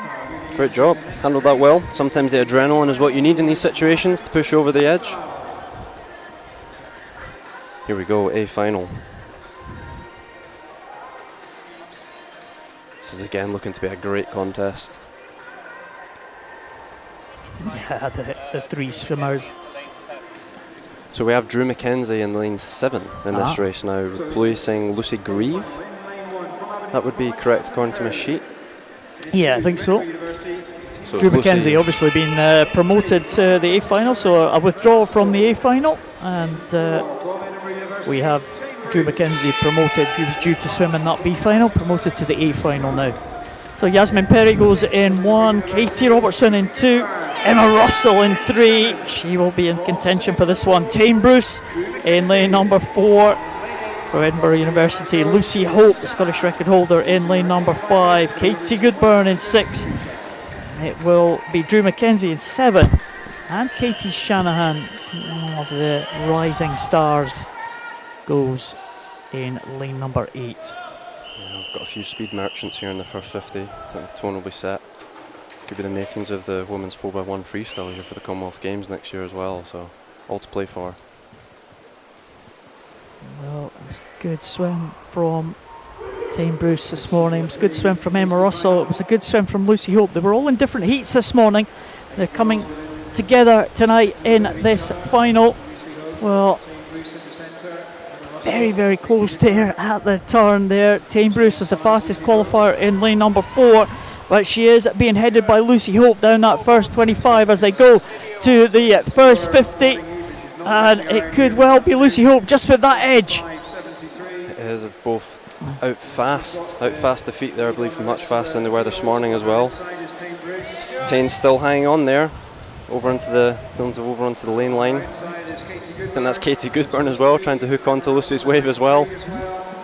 Yeah, Katie Goodburn doing a good job, but it's going to be Lucy Hope now, and I think Lucy Hope is going to take this one. The Scottish record holder, Lucy Hope, is going to take the title here, and she does take it. A very good finish there from Lucy Hope, and she dominated that one really from the start. Great swim there from Lucy Hope to take it. That time 53.50 for Lucy Hope. And Tame Bruce in second place, 54.35, with Emma Russell in third. And a good swim from Katie Goodburn there, her fourth position, 55.10. Yeah, I think that'll be PBs for quite a few of the athletes there. I know Tane dropped from 0.6 PB for this morning's swim, slightly off there. Katie as well, I don't think she's been 54 before, so that'll be very close. And Katie Robertson in fifth as well with a 55.2. And of course Emma Russell stepping up from the heat to the final. That was a great race. Yeah, Lucy Hope there, shown her experience there. Yeah, well, again, those had athletes, a great year, Lucy Hope, hasn't she? She has, and the athletes again there, they would have been subject to that delay as well, sitting, ready to go. And again, I think they held themselves together well enough, but again, these unprepared situations. So the men's 50 breaststroke. 2 lengths of the pool, Murray Pritchard, Conor Mitchell, Jamie Littlefield, Emil Moravsky, Matthew Garrity, Mika Van Bert, Thomas Christie and Luke Hornsey. Those are the finalists for the youth final. And I believe we've got one to watch, lane 2. Conor Mitchell, the 14-year-old, was very close to the record this morning with a 30.26, the record being a 30.1. So wait and see what happens. A little bit off on the wall there, but centre lanes that are coming through now. Yeah, looks like Moravsky in 4, Matthew Garrity in 5. Garrity might just take this one very tight at the end, and it is Garrity. Takes it by 0.3 of a second. Moravsky in second with Pritchard in third. We'll have a look at Conor Mitchell. 30.32 for Conor Mitchell, just 6/100 short of what he did this morning. So again, very close to that age group record. Yeah, it's hard to back up 50s from heat to final. You know, you really do go for it in the heats. There's less pacing involved, I think, in other events. So again, backing them up as close as you can is still a great result. So I think you should still be happy with that. As for the rest of the athletes, and those in particular dropping. Yeah, good contest at the front of the field here. We're looking for a good close race here. Conor Massey, Greg Fairbairn, Thomas Cannon, William Ellington, Hugh Takamoto, Joshua Mitchell, Dominic McCarthy and Charlie Trotman. They are the B finalists for this men's 50 metres breaststroke. We had Ellington and Takamoto post exactly the same time in qualification, 28.78. So this promises to be a cracking race as well. Happens more often than you think in the 50s. Such fine margins, particularly off the start and the turns. Breaststroke, you can really capitalise going beyond 15 in some cases. That's legal on the dive for breaststroke. Well, Takamoto and Ellington look like they might be leading here. Thomas Cannon going well too, but it might be Ellington, might just have the edge here over Takamoto. Into the finish now, it is Ellington will take it. It's Thomas Cannon in second place and Takamoto in third. 28.54, an improvement from his heat time, and that proved decisive ahead of Cannon and Takamoto. Yeah, great performances there. And now we move on to the A final. Yeah, so on to the A final. We've got Craig Benson in lane 4, hanging on. He's 50 specialist these days. He's done all sorts over the years. His first Olympics qualifying in the 100 breaststroke back in 2012. 2016 in the 200 breaststroke, going the opposite way, quite unusual. Now coming back down to the 50. His biggest target being the 50 breaststroke for Birmingham. That's what he's swimming for. He's doing a handful of sessions a week. He's really become pure 50 specialist now. Birmingham Commonwealth Games in the summer next year. Big target for a number of these swimmers here. Great to see strong Edinburgh contingent as well. We've got Nicholas Quinn and Yoshine Cook sandwiching Benson. Got a Stirling Edinburgh sandwich, a classic sight at a lot of Scottish meets.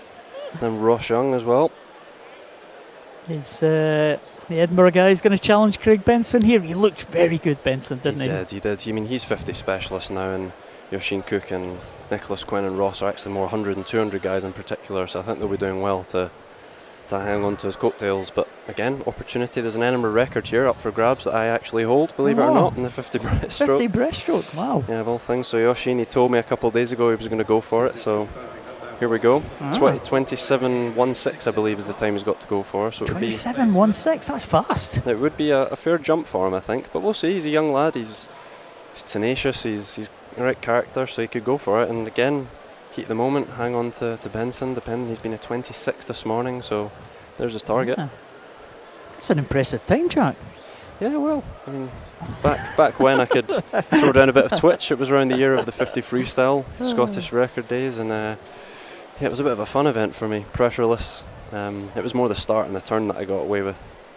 I could just go very far off the block and then likewise off the turn and kind of upset the status quo, as you like, within the breaststroke ranks alongside Ross Murdoch and Craig Benson. Yeah, I was going to say, Murdoch, Benson, they kind of dominated the breaststroke, and the likes of Chris Gilchrist and people like that as well. Competed in the major competitions. He was more of a longer distance as well, but you know. He was, yeah. But still, you know, throwing my hat in the ring with the odd. It was always great to just mix in with different events, and here we go. Minor delay there. Hopefully that's a sign that it is indeed a final. Callum Melville will be the first one to be announced. Callum Melville set a new age group record in the qualification, 28.45.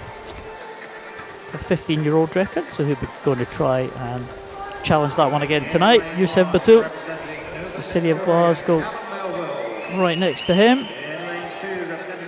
Nicholas Quinn, first of the Edinburgh contingent, Irish swimmer, goes in lane number 3. Craig Benson, very much the favourite for this one, the experienced man, double Olympian Craig Benson. St. Cook from Edinburgh Uni, lane 5 after Jack Thorpe's Edinburgh record, 27.16. And Ross Young goes to Edinburgh Uni in lane 6. He had a good heat swim. The third Edinburgh swimmer, Rory Dixon from University of Stirling in lane number 7, and Aaron Dolan from Ren 96 in lane number 8.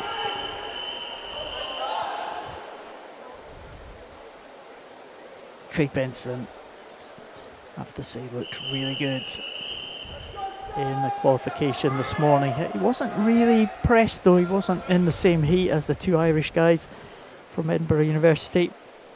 Can they put the pressure on Benson? Oh, very good start from Yoshine as well there, actually.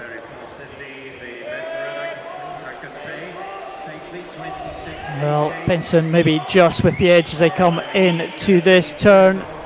Shane Cook maybe in second position there. Nicholas Quinn maybe in third, but Benson, good turn there from Cook in lane number 5. Benson maybe just edging it, but it's going to be very close at the end. Cook coming back, but Benson I think might take it, and he does. 27.08 for Craig Benson. Shane Cook from Edinburgh Uni in second place, 27.55, ahead of Ross Young, who gets ahead of Nicholas Quinn. So it's Edinburgh 2, 3 and 4, but Craig Benson from City of Glasgow getting in for 27.08 to win that one. And Callum Milbo, yeah, he was inside that time that he set this morning, 28.33.1 of a second inside that time. So another record for the young man. It was. That was a great race. That was also Ross Young's first time in the 27 club. Nick Quinn putting a great performance and a big PB for Yoshin as well. Still got a little bit to go for that Edinburgh record, but I'm sure it'll be broken in a few years' time, no doubt. Another half second. That was a great race. Yeah, and it's good to see Craig Benson back in form with that focus over the 50 breaststroke. The 50 breaststroke for women. Katrina Stewart from West Dunbartonshire. This is the youth final. Sahara Smith, Nulagau, Miranda McGregor, Saskia Wade back in the water again. Ellie Robertson in 6, Isla McDonald in 7, and Martha Reeves in lane number 8. Well, the first of the Robertsons that we're going to see tonight in this 50 breaststrokes, Hayley Robertson from South Ayrshire, the 14-year-old, and along with Sahara Smith, she is the youngest in this field. In the centre lane, Fernanda McGregor in lane number 4 with that red cap of Warrender. She is being pushed by the swimmers either side of her. Saskia Wade, and it is Hayley Robertson, came through very fast at the end to take it. What a swim from Hayley Robertson, 33.65. They all kind of came in together. 6/100ths was the margin from Nuala Gow and Saskia Wade and Fernanda McGregor and Katriona Stewart, all in the 33 range. Wow, big drop from Hayley there. Breaststroke runs in the veins in the Robertson household. Talk about sibling rivalry. She's got great shoes to fill with Katie and Aaron, who'll be in the A final to come. That's a great performance. Drops across the board there. And here's the B final. We have Alwyn Cook, Sophie Hull, Ciara Davidson, Katie Shanahan, Charlotte Hardy, Bridget LeMeasurer, Yasmin Ali and Lucy Stoves. Again, like you said, Katie in maybe the more unusual events for her potentially. I think she was 100 freestyle outside lane as well, and 50 breaststroke. Yeah, Katie, as we said, real rising star. Certainly in the individual medley event, she's been making a mark for many years now. It's a youngster breaking some age group records, a very young swimmer. She's continued that form. Going out fast here in lane number 4. Katie Shanahan breaking into the international ranks recently, and she looks like she is leading the rest of this field alongside her Charlotte Hardy and Ciara Davidson. But it could well be Shanahan bringing them home in 31.98. Wow. Good swim, Katie Shanahan. Big drop there. That was a significant drop, nearly 0.7. Wow. Into the 31 club. Yeah, wow, 31.98. More Katie Shanahan again showing some good form. Katie Shanahan, and as you said, some unusual events. Really the way swimming is going at the moment, particularly as the younger swimmers, you really need to be able to apply yourself to different events, different distances if you want the opportunities presented, particularly in the ISL, the short course seasons. And also for training effect, you know, that development as a younger swimmer, not specialising too early. But speaking of specialising, we've got Cara Hanlon, veteran breaststroker, middle lane. Yeah, Edinburgh University dominating this one. Louise Edmonds from RWS in 1, Anna Morgan, University of Stirling in 2.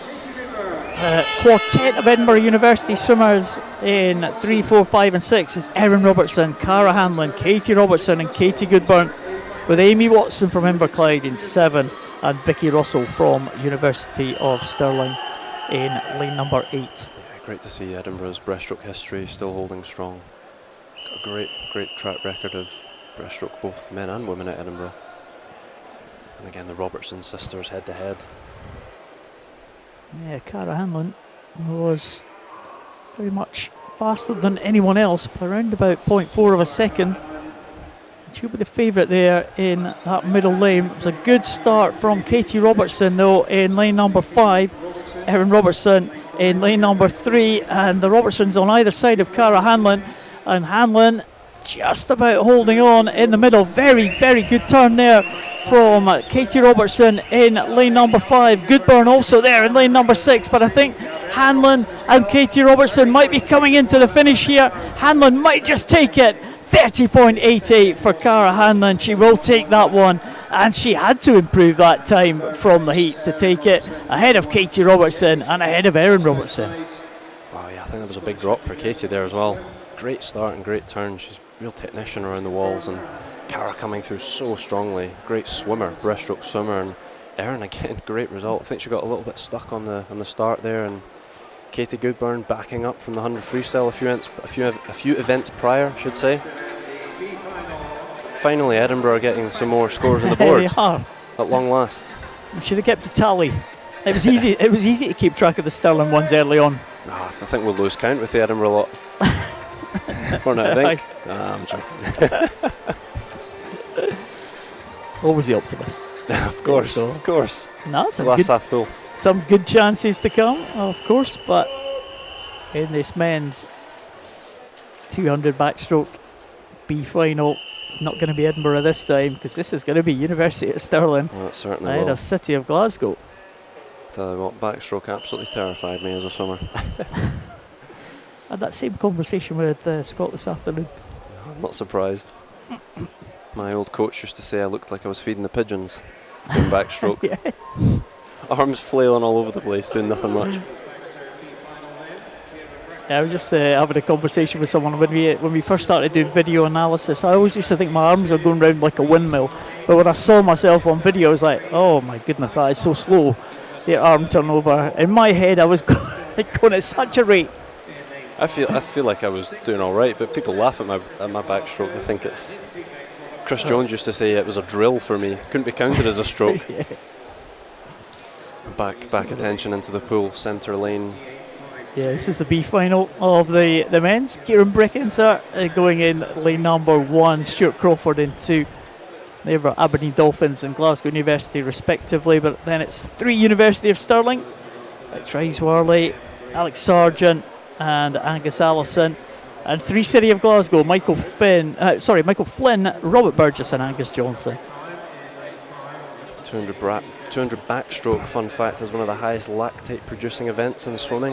It's a combination of the walls, or the distance travelled, particularly at the top end off the walls, combined with the hard flutter kick, can really produce some phenomenal lactate scores. Again, for those that don't know, that's the amount of lactic acid building up in the muscles, particularly in the last 50 of the event.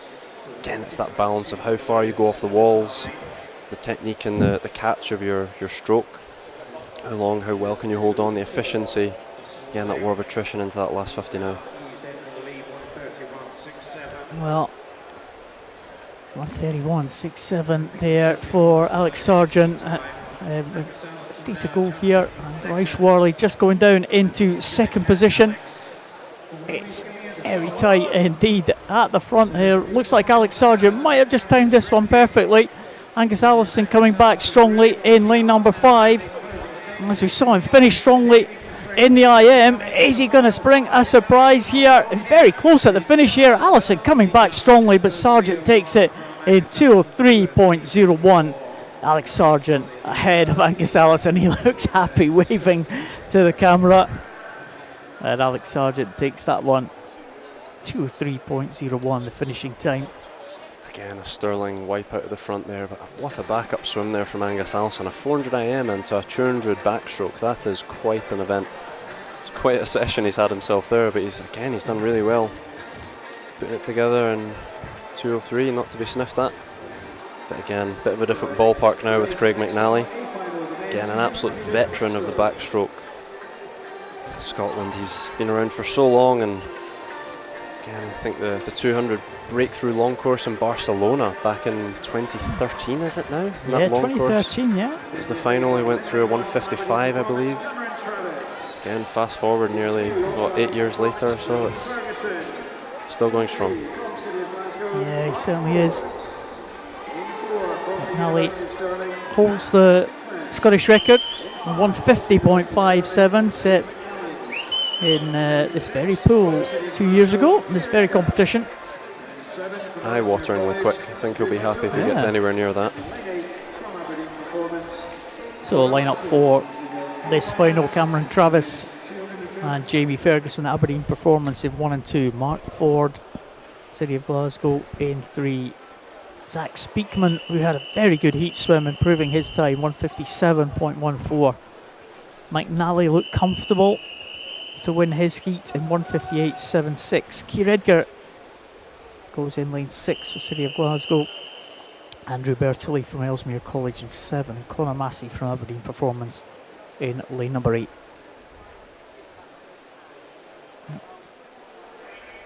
McNally, renowned of course for its very fast finish.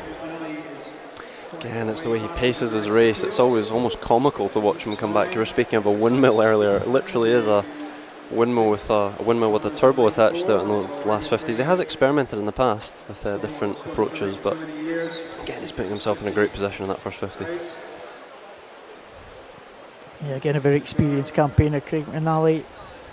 Commonwealth Games, I think for the first time back in Delhi in 2010. He's done Glasgow, he's done the Gold Coast 4 times. Commonwealth Games would be very good on the CV. It would indeed.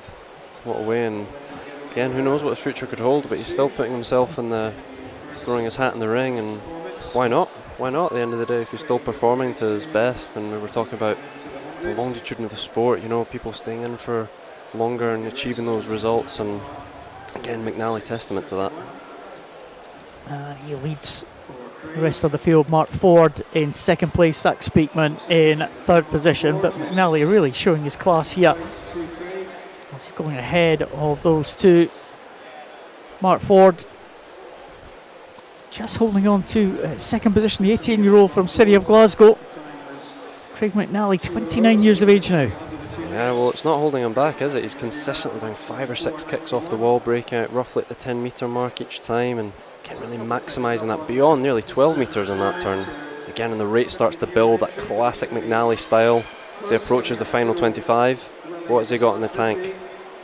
Yeah, this is what we used to see Craig McNally doing. Look at that work underwater. Oh. Well, absolute textbook there from Craig McNally at the end of a 200 backstroke.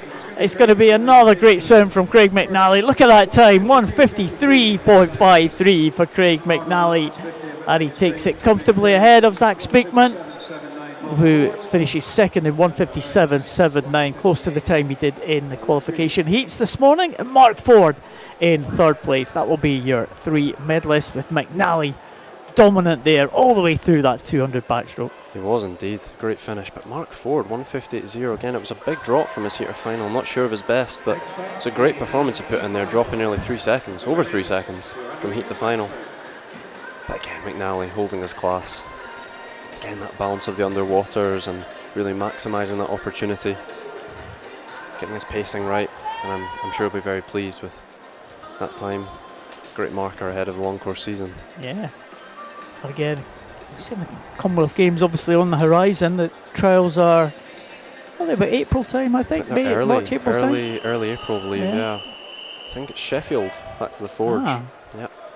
Don't quote me on that, that's what I've heard. No, I think you're right.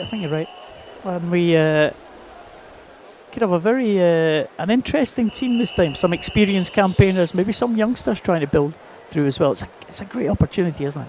It really is, and that mentorship, if those guys can really bring through the youngsters and really put them in that position, like your McNallys and Bensons, it's great having those guys still in the mix. I remember Tony Shaw telling me about that. Tony, para swimmer, and she really benefited from her swims that she had at the Gold Coast in 2018, and gone on to take a Paralympic medal, of course. So. Yeah, she really came through. That was her breakthrough meet. Yeah. So 200 backstroke for women.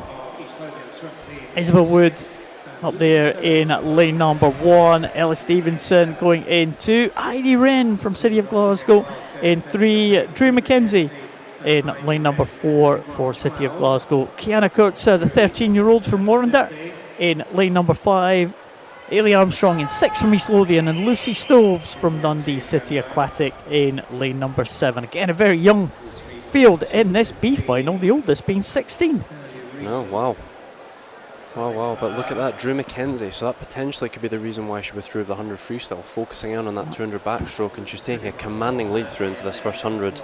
Again, that's the tactic that she might have set with her coach. It could have been a late withdrawal, evidently was, a bit of confusion around that, but you know, that's the focus. It might have something might have happened in the warm-up. It's hard to tell, but she's putting it out now in this first 100. Yeah, Heidi Wren just chasing her down again. 14-year-old Heidi Wren, both the swimmers from the City of Glasgow. They look like they are just taking them through. Well, big lead for the two City of Glasgow swimmers. Quite a big representation from City of Glasgow in this meet this weekend. It is indeed. They've been a powerhouse of swimming for so long. I remember back when I was a junior. Oh, it was a long time ago now, it really is. But, you know, they were always in contention. And again, the peaks and troughs with the likes of Robbie Rennick and Alistair Sterling, and now with Katie Shanahan, it really is a new generation. People coming through, Mark Ford, Drew McKenzie. And we've got Heidi, 14 years old. It's great to see that the strength is still there alongside the tradition that City of Glasgow have set for so many years. Yeah, Drew McKenzie, 16-year-old, ahead of the 14-year-old and the 13-year-old on either side of her, and it looks like she's going to hold on as they come into the finish. Looking pretty comfortable at the end there, Drew McKenzie. Very good technique as she went through in 2:15.32. Heidi Wren in second position, and the time for Kiana Kurtson not coming up. And there is the youngster. There we are, 2:19.08. Yeah, so marginally quicker for Drew. Quite a sizable drop for Heidi. Again, getting into those teens, I think that'll be a big milestone. Again, we talk about these barriers in swimming. It'd be great to get into those teens for her confidence. And here is the A final of this women's 200 metres backstroke.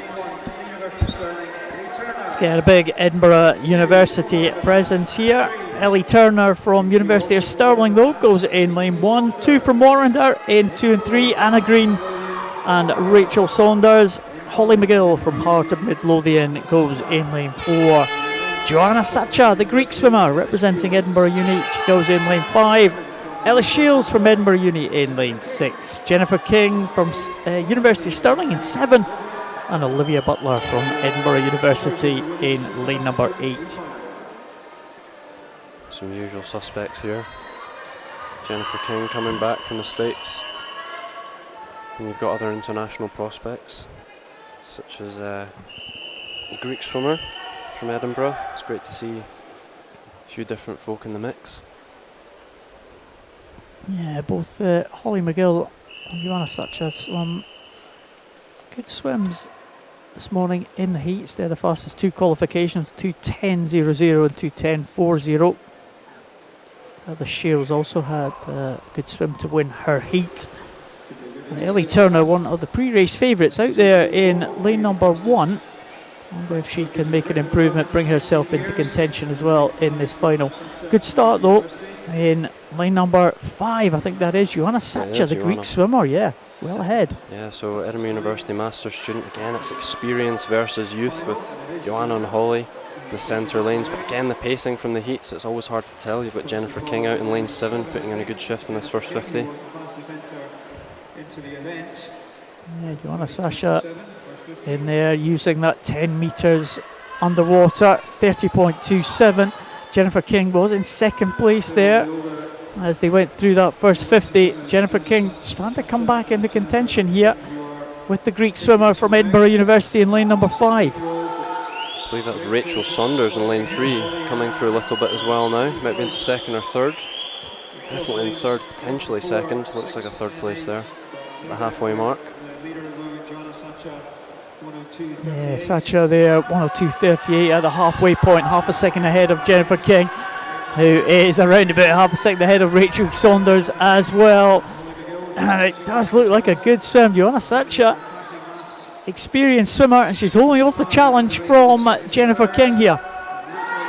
Again, we're seeing the use of the walls with the more experienced swimmers versus the youth. Again, that's something that really comes with time, but putting it into practice is one thing, and putting it into the race environment, again, like McNally did, maximising the opportunity off the walls from Joanna and Jennifer King.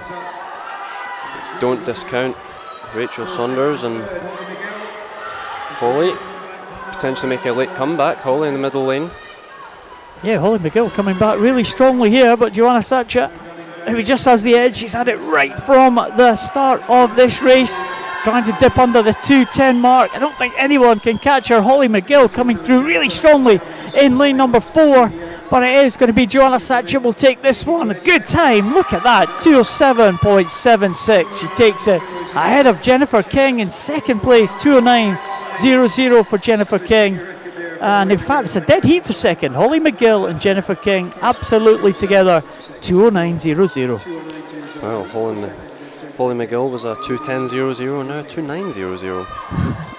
Great drop from heat to final, and that could well be a personal best swim. So again, stepping up in a centre lane in the final, backing up, dropping from heat to final. Exactly what you want to see. Great performance there. So a good swim there. Joanna Sacha takes a title for Edinburgh University. Great to see. Backstroke again, probably a weakness in Edinburgh for the past, but it's great to see international representation there. Opportunity afforded through Edinburgh, and Stirling likewise. It's great that the universities, those centres, offering those opportunities for different folk internationally. Also for the young Scots as well. Well, talking about the young Scots, here's the youth final of the men's 50 butterfly. Cameron Craney, Corey Gordon-Gibson, Dean Fern, Callum Rose, Kieran Lennox, Alex Thompson, Finlay Nelson and Murray Pritchard.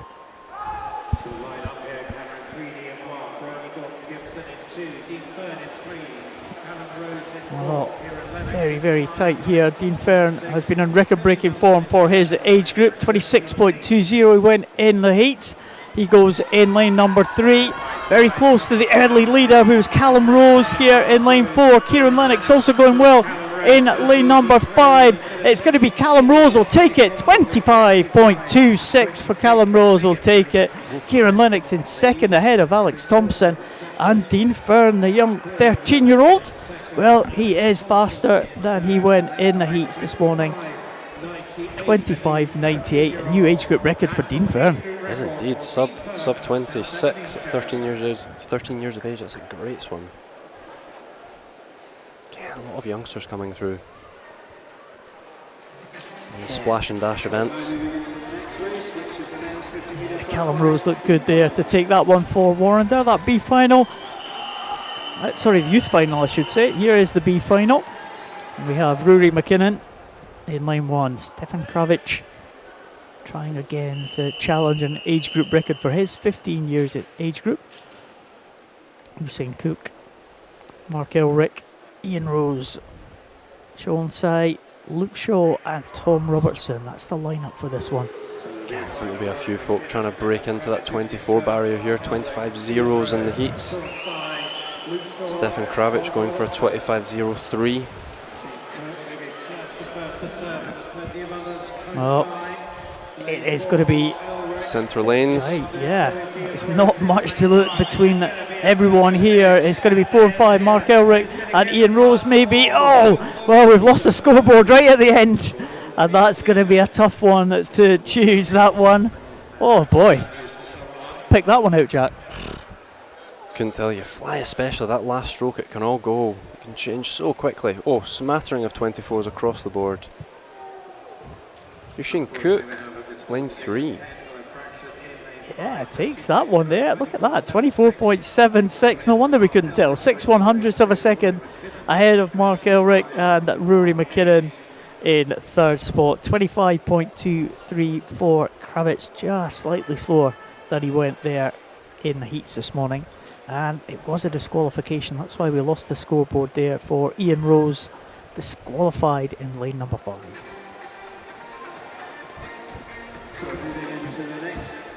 On to the A final. Very much one to watch is Stephen Clegg in lane 8, going for another potential world record in the S12 category. 24.98 set this morning. Great if he can get back down there and challenge that. The lineup: Broken Hyde in lane 1. See Jamie Robertson in 2, Ben Carr in 3, Gregor Swinney looked good in the heats in lane 4, Tom Carswell in 5, Chris Muir in 6, Mark Ford in 7, and Stephen Clegg from Edinburgh Uni goes in lane number 8. The para swimmer, the silver medalist at the Tokyo Paralympic Games, a visually impaired swimmer, swims in the S12 class, third of his family to win a Paralympic medal, after his brother and sister done so in the past. Stephen got 3 in the Tokyo Games. As you said, Jack, 24.98 was a world record swim from Stephen in the morning. We'll keep an eye on his time, but I think Gregor Swinney is going to be tough to beat in lane 4. Challenge from Tom Carswell, great underwater. Can he push him into the wall? Got Ben Carr as well, lane 3. All to play for at the wall. Very tight. Yeah, Gregor Swinney going well off the wall here, really staying underwater. Carswell just coming up with a good turn, but could that have won it for Gregor Swinney? Coming into the finish now, I think it is going to be Swinney. 24.01, and Stephen Clegg 25.10, just outside the time that he did in the heats this morning for Stephen Clegg. But at the front of the field, 24.01 for Gregor Swinney. Just improving that time that he did this morning by 6/100ths of a second. Again, marginal, so close to that barrier of 24 into the 23s, but again, it was a great swim and hard lines for Cleggy there, but putting these things back to back in an outside lane and a full able-bodied heat, that's very impressive stuff, and he needs to be proud with that moving forward. Yeah, a great series of swims from Stephen there, just 0.1 of a second slower than he was this morning. So, well, I believe we've seen Heidi Wren fairly recently, and she's in lane 2 for the 50 butterfly. Yeah, a lot of these people doubling up tonight and trebling up as well with some of the events. It's the youth final of the 50 butterfly for women. Amber Stevenson, Heidi Wren, Katie Rose, Helen Stoddart, Stella McCarty, Alice Mackey, Thanrada McGregor and Emily Cumming is the lineup for this youth final. Well, Amber Stevenson right up there in lane number 1 may well just lead them into that first turn, the first and only turn. Emily Cumming as well, going well down here in lane number 8. Could be the 2 outside lanes here challenging, but here come the middle lanes.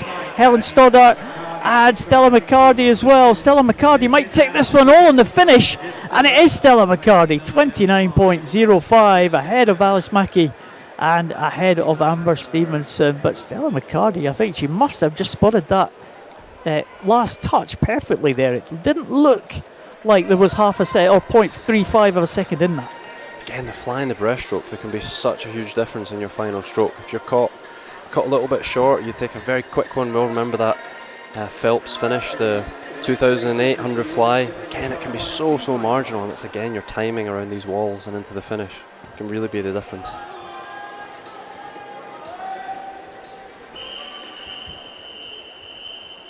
The B final sees Lauren Patterson in 1, Louisa Stoddart in 2, Elise Cousins in 3, Anya Slesser in 4, Emmy Hutchison in 5, Hayley Robertson, 14-year-old in 6, and Marabella Thorpe in 7, and Natalie Jones in lane 8. A mix of youth and experience here across the board. Again, it's hard to tell, always is in the first 25 quite often. Maybe the centre lane there. Anya. Yeah, Anya Slesser maybe just leading that one 2 lanes up. There was Louisa Stoddart going well in lane number 2. Might be Louisa Stoddart or Anya Slesser here. No, it's Emmy Hutchison sneaking in there ahead of Louisa Stoddart, but not much in it at all. And Anya Slesser in 3rd position there, but Emmy Hutchison, great swim from her, the 22-year-old from City of Glasgow. 28.26 takes it ahead of Louisa Stoddart. Really thought Stoddart had the touch there, but a good finish again from Hutchison. Great swim. On to the A final. Again, I think Tane will be shooting for that Scottish record. She might have it in the back of her mind. 26.40. Well, it stood for a long time, held by Shanahan. So Tane Bruce has been very close to that record. Can she take that one? Katie Shanahan goes in lane number 1. Chiara Schlosser in lane number 2. Lucy Grieve goes in 3. Tane Bruce will be the favourite for this one. Can she claim that Scottish record? She goes in lane 4. Yasmin Perry goes in 5. Kiana McInnes goes in lane number 6. Scarlett Ferris in 7 for Dundee City Aquatic. And Elena Morgan from University of Stirling goes in lane number 8. Strong contenders here. Again, I think looking at the heat swims, I think it will be Tane leading it out. Most likely to be challenging for that first place position. Well, can Tane Bruce take this one? Can she take that long-standing record held by Shanahan? She goes in lane number 4. Yasmin Perry in 5. Lucy Grieve in 3.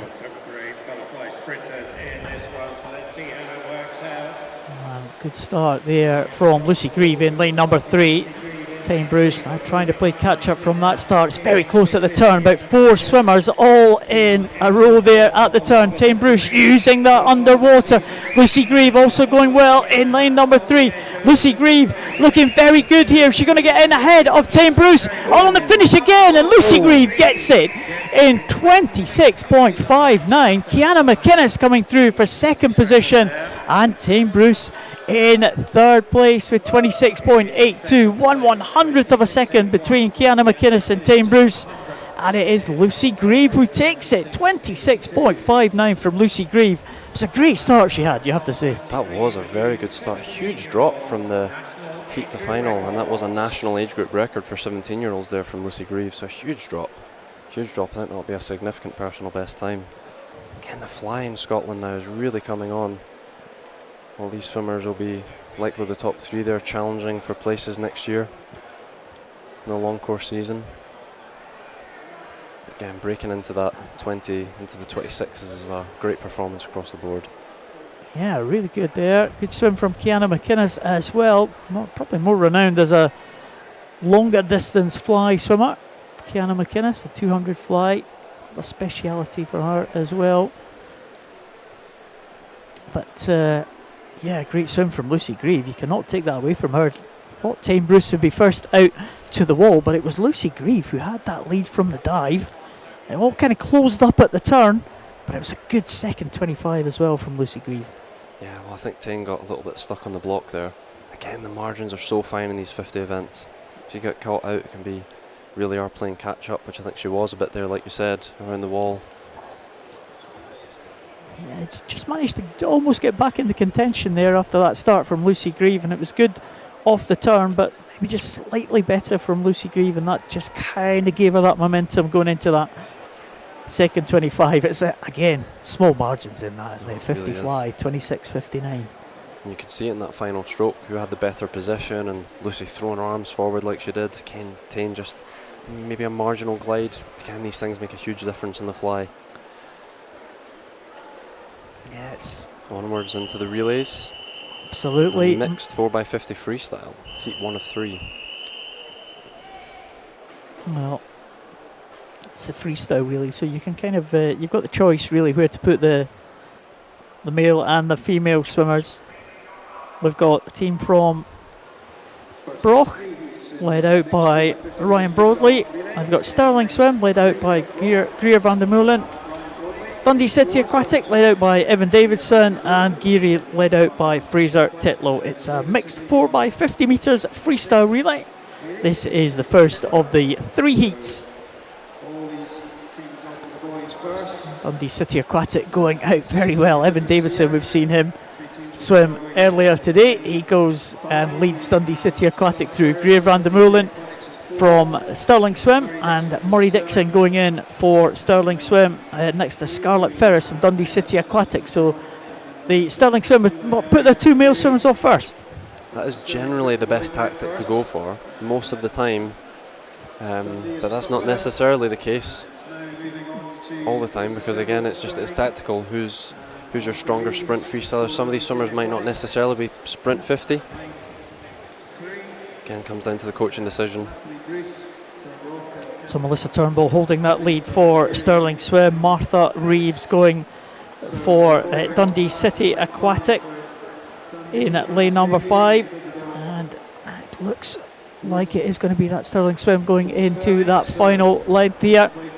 Melissa Turnbull has handed over to Isabel Wood, and Travis Davey goes for Dundee City Aquatic. Can he catch up? So it's a male swimmer against a female swimmer here on the final length. Oh, it's going to be very, very close. Again, the wall slightly there. Coming to Travis potentially again, streaking past. Yeah, Travis Davey looks like he's going to take this one for Dundee City Aquatic. It was Isabel Wood was overtaken there in the final stages. She did a good job to hold on to second place, but Travis Davey takes it for Dundee City Aquatic, and the result is confirmed that Dundee City Aquatic take that one in 1:44.00. Nice to throw down a time for the heat 2 and 3. A couple of the outside lanes might be looking at that thinking, yeah, it's going to be a challenge. Yeah, just seeing where the swimmers are going. It looks like all the teams are putting out their 2 male swimmers first in this one. Oh no, they're not actually. South Ayrshire putting a male swimmer on the anchor leg, but everyone else putting out the 2 male swimmers first. Again, generally it's better to have that lead, and then again it makes the playing field a bit more level. But it makes it for an interesting race when people do mix it up. It's how you manage the wash, in particular with relays, with people, again, male and female, coming in at different times. Coming off the wall, where's the wave? There's the wake that's created in the 50 events. Being able to time your breakout. Again, these things can make a huge difference to the momentum of your swim, as well as the momentum of the actual full relay itself. This is a freestyle relay, of course, and the tactics will change, of course, for the medley relay, won't they? Because you potentially don't get the choice as to where you swim your male or female swimmers. It's just depending on what stroke that actually suits you. Yeah, exactly. Again, the mixed medley events can be really interesting. Again, it's just the strengths of the team. Unusual to have specialists in every 50, so you quite often get, again, some rogue, interesting events or people stepping up in an unusual event. Here we go, heat 2. City of Glasgow at the top there, Warrender, Aberdeen Performance, City of Glasgow B team, City of Glasgow C team at the top there. Warrender B team, Aberdeen Performance C team, City of Glasgow B team, Warrender Bass Junior team, Aberdeen Dolphins, South Ayrshire B team, and Warrender Bass C team. So everyone going out with a male swimmer first. Oh, Warrender Bath Junior team in lane 5. Big step up for them. Glasgow leading it out. Lane 4, Mark Ford. Solid time there, 23.50. Mark McInnes has gone in for City of Glasgow team. Looks like Callum Rose has gone in for the Warrender B team. And also one lane down there is Lewis Birrell for the Aberdeen Performance C team. And Aberdeen Performance C team challenging City of Glasgow B team here. The City of Glasgow still hold that lead. Martin McInnes holding on there, handing over to Anna Williamson.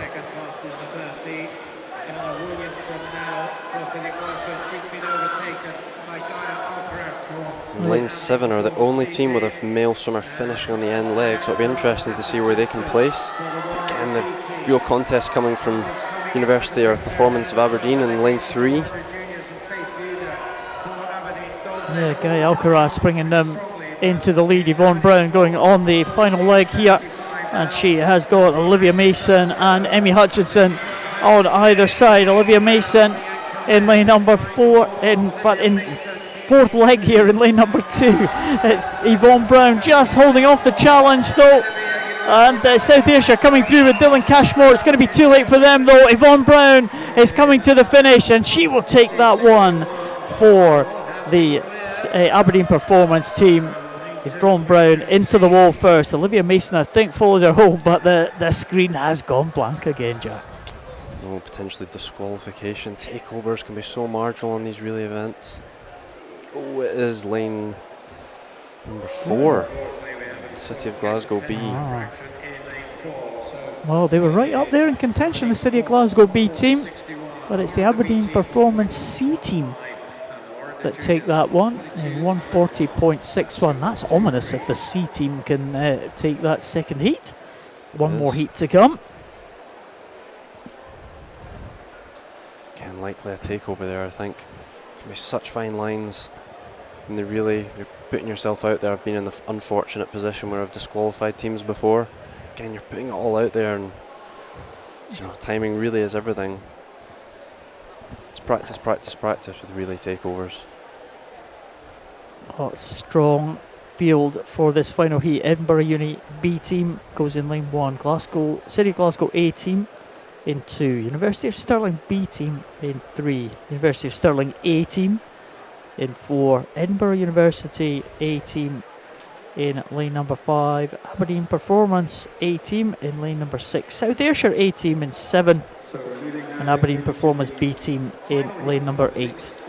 So lane 7, South Ayrshire, the only team going against the grain with the male-female. Every other team have got 2 males leading. Yeah, that's... So again, they've got Lewis in the last leg. Lewis Hammonds, who will they be at that point in the race? I think it's likely going to be coming from the centre lanes for the first and second, with University of Stirling and Edinburgh in a classic head-to-head. Well, 4 and 5, incredible, isn't it? Henry Baker, Stephen Milne, Lucy Hope and Emma Russell from University of Stirling. David Cumberledge, Thomas Carswell, Tame Bruce and Katie Goodburn. And that Edinburgh University team, 2 cracking teams there. I'm just having a look at the records here. Looks like the club relay team is vacant. There's a standard time 136.54. Well, they could be definitely in contention for that based off the entry. And the national relay 135.36 held by the Scottish team.